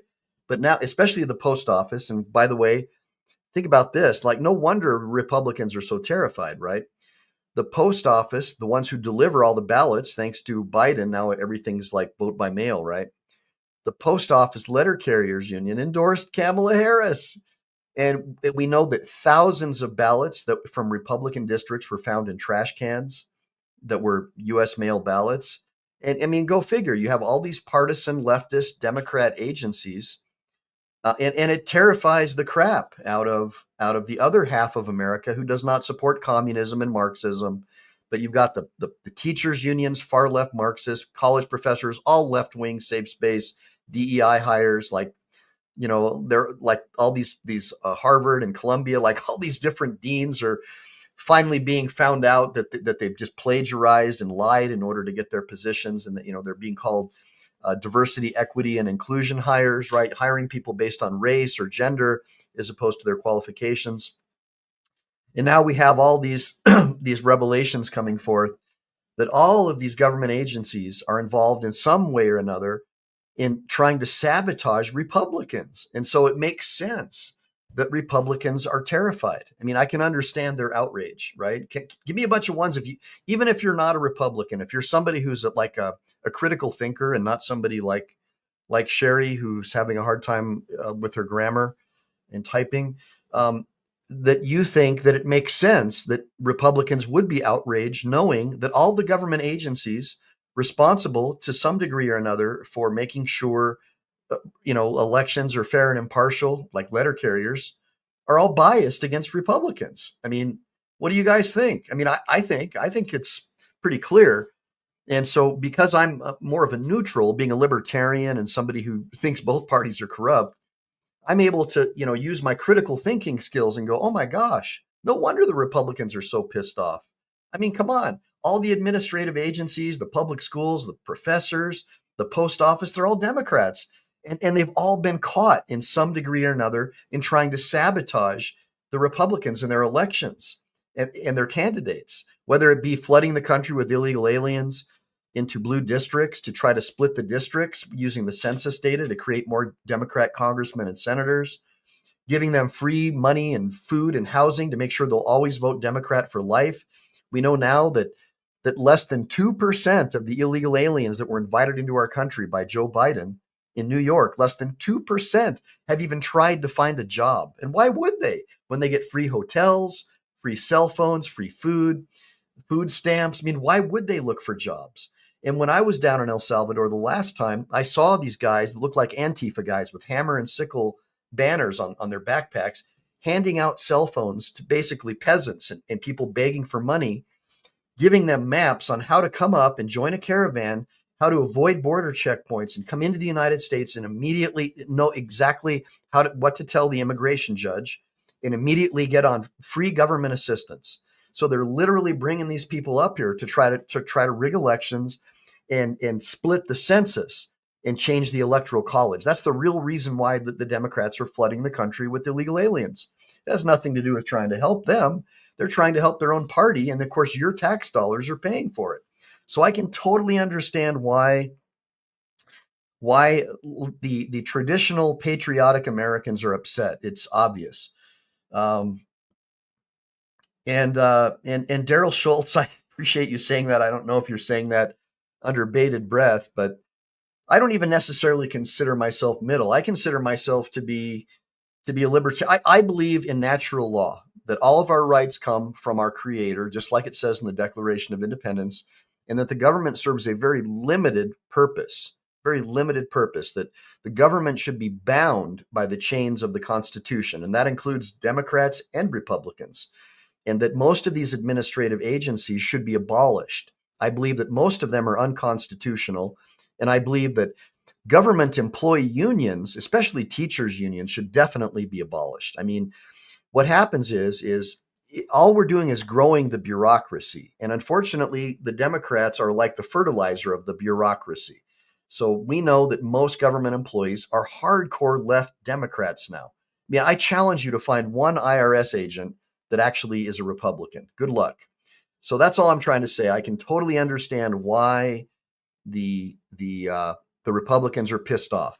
Now, for me, I'm pissed off for a different reason. I don't think these agencies should even exist. I think you should be homeschooling your kids. You should be growing your own food. You should be homesteading. We should not have any kind of direct tax on our income or wages. There should just be tariffs like our founding fathers wanted.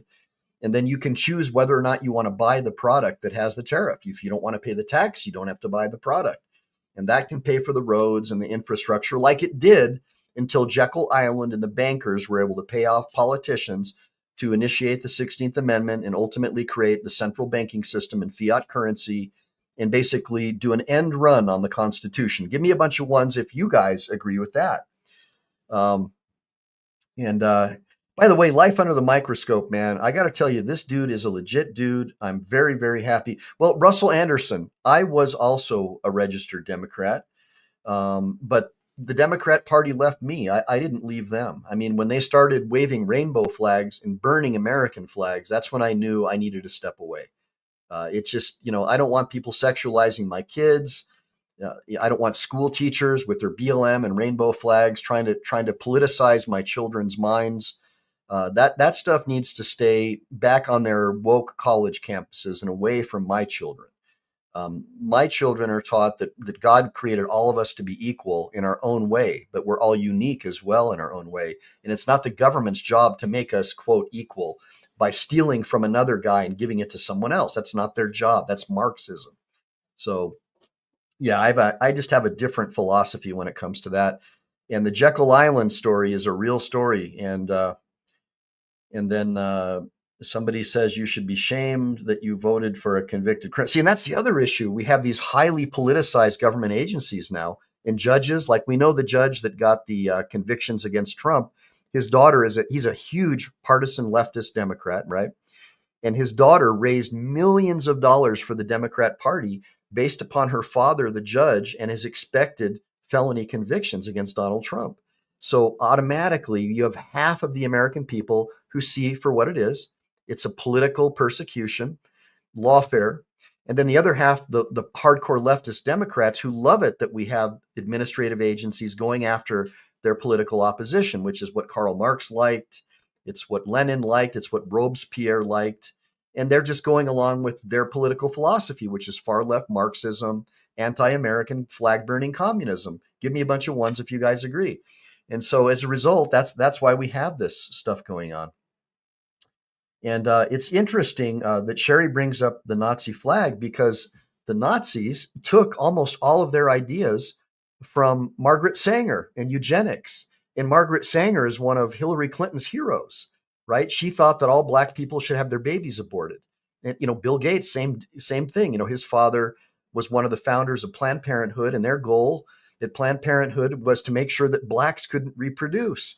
And then somehow or another, the Democrat Party was able to wrestle control over a lot of the Black voters, and it, like people literally voting against their interests. I mean, I think that Black babies are aborted at a higher rate than any other race.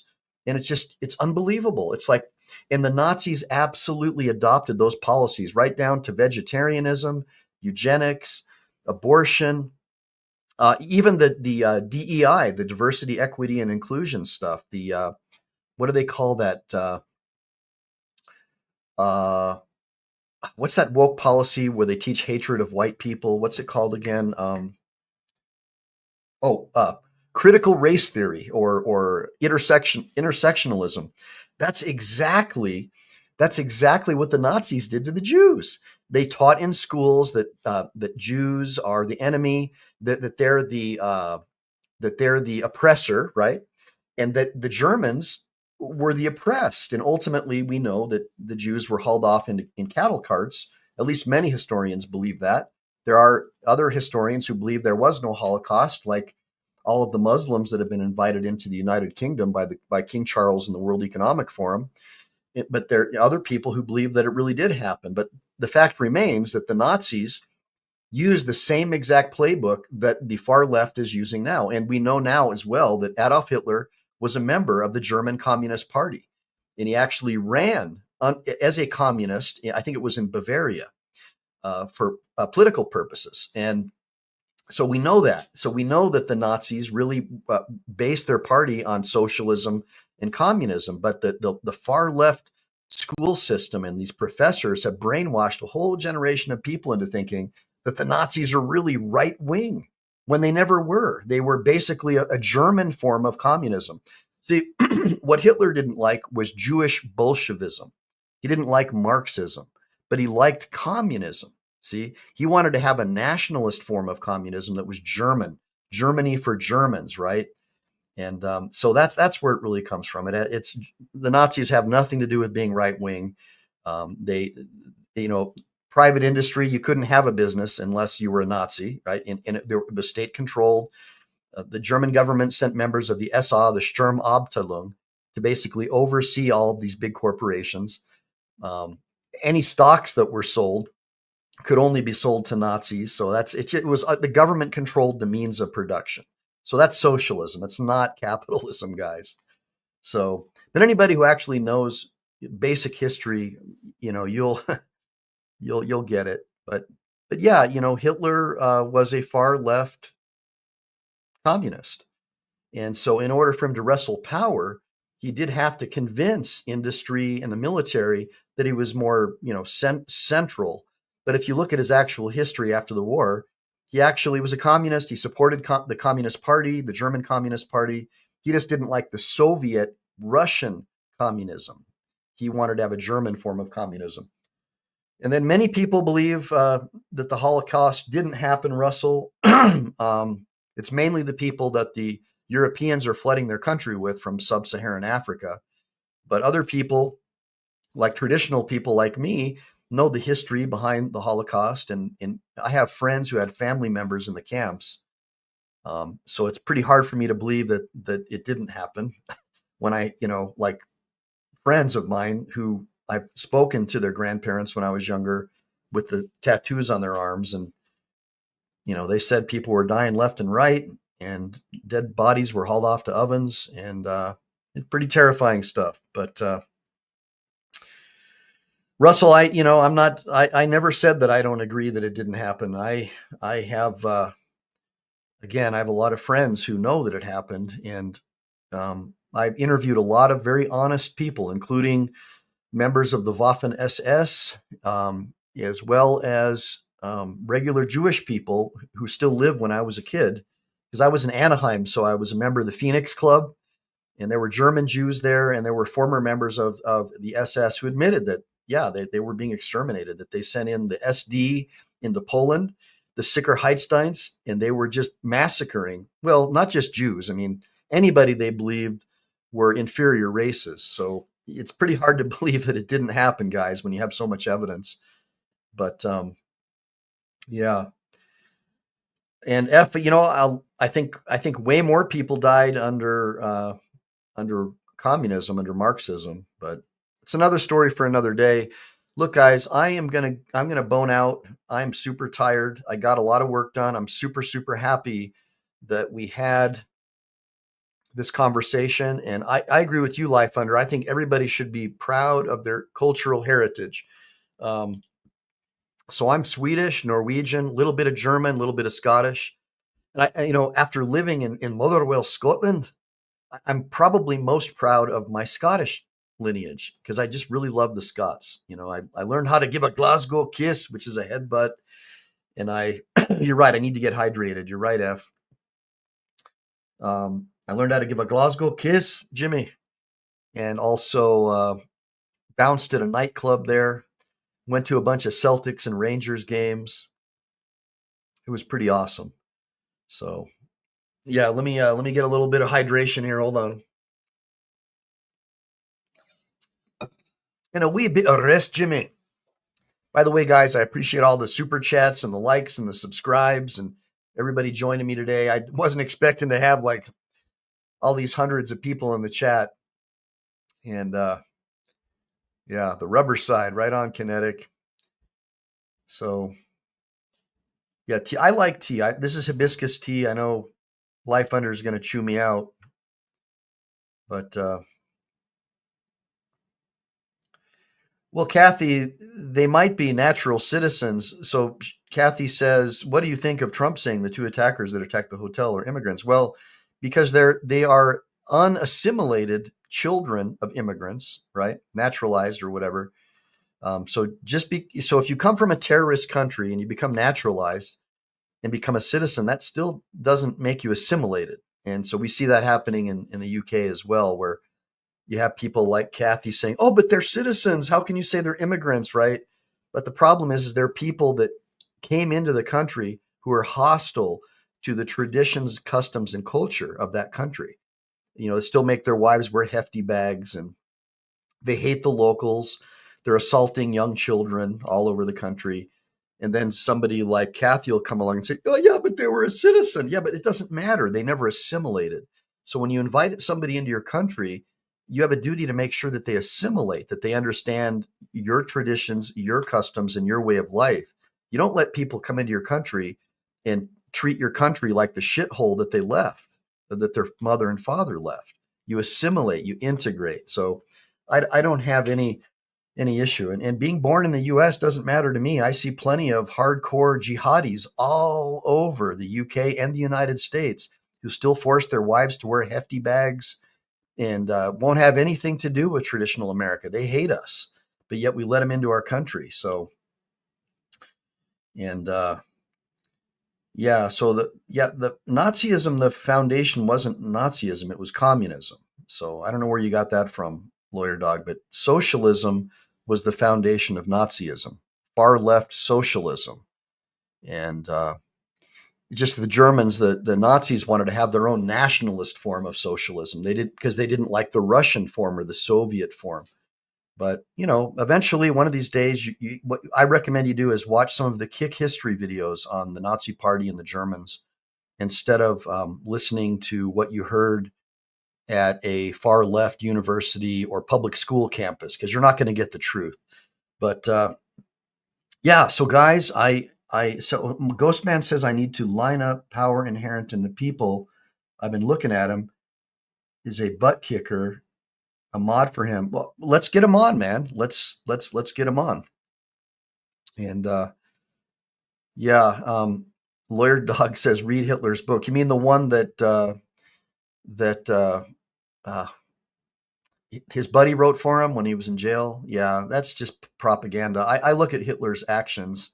Mein Kampf was written by it was written by Hitler's buddy while he was locked up after the beer hall push.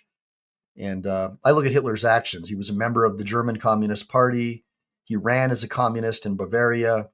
And all of his actions were far left. I mean, if you look at what he did with, he never, you know, the industry was, you couldn't even have a business unless you were a Nazi, and you had to abide by the Nazi codes. And you couldn't be on the board of directors, sell, buy, or purchase stock unless you were a Nazi. So he was just a socialist. But Mein Kampf is a good read. But again, it was written by Hitler's right-hand man, the guy who flew to England. Gosh, I forgot his name. But the guy who flew to England and tried to negotiate a separate peace. Somebody tell me his name.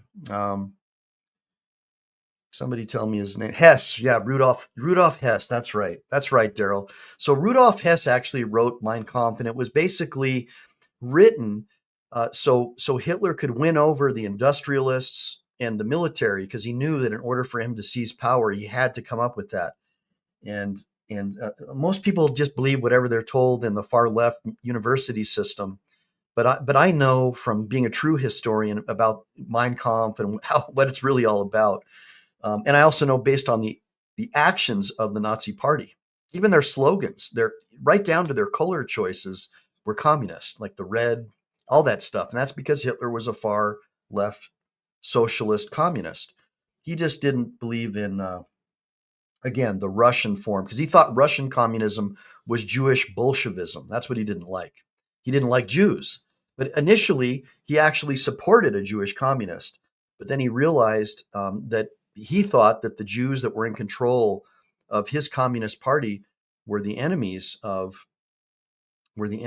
his form of communism. So he said, let's get the Jews out of the Nazi or the German Communist Party, and let's make it a German form of communism. But you can go to Kick History, and you can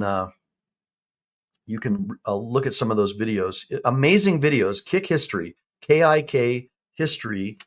Oh, by the way, BZ Watchdog. Thank you, BZ. BZ Watchdog has become a member of Team MPE, and So guys, do me a big favor. If you have any money, please support my friend BZ. Go and give him some likes and subscribes and buy some super chats. and some memberships from his channel. Super good guy. Buy some of his products, his gels and his sprays, tasers, knives, and more. Life Under's talking about it there. And do whatever you can to support him. He really needs help, and he's a Marine brother. So do whatever you can to try to help him in any way, shape, or form that you can. Anybody who gives him, like a $50 or more super chat, that would be greatly appreciated, because he really needs help right now for a false arrest that he underwent, and he's part of Team MPE. So anything that you can do, I appreciate it. And the Patriot Act, Marvin Brando, was already renewed by the Democrats in the last Congress. So I don't know how he could renew it when it was already renewed, but who knows? And again, I know that he's made comments like he wants to increase also the immunity, right? The immunity for cops, qualified immunity, but just keep in mind that he has no power to do that. Qualified immunity is a judge-made doctrine, so he has no ability to do that.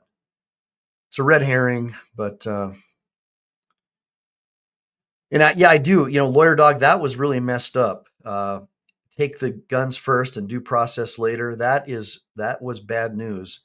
Look, I agree. Trump has always been a far left Democrat, and he governed like a Democrat.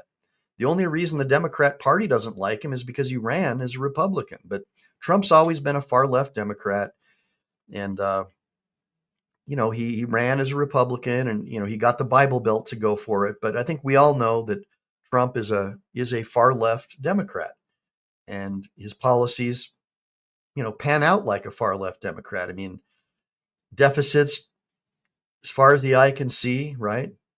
I mean, tax and spend. But he was able to get that religious vote. So yeah, I agree, man. It's crazy.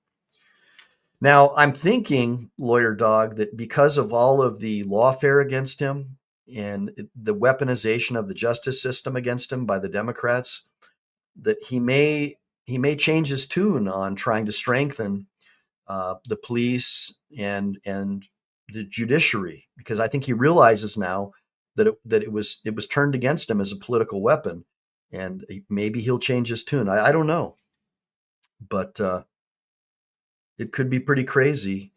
But well, Kinetic Customs, that might be true. I think he ran as a Republican because he's a businessman, and he realized that he wasn't going to be able to get enough of the college campus guys to vote for him, right? So, but who knows? I'm just glad that I'm not involved in that whole, that's right, that whole charade. That whole charade, F. But anyways, guys, it was super, super good to hang out with you today on this Saturday. I was able to get some work done. I definitely appreciate you joining me. Make sure to like and subscribe. Make sure to save, because we never know when the thought police are going to take down this channel. Semper Fi, do or die.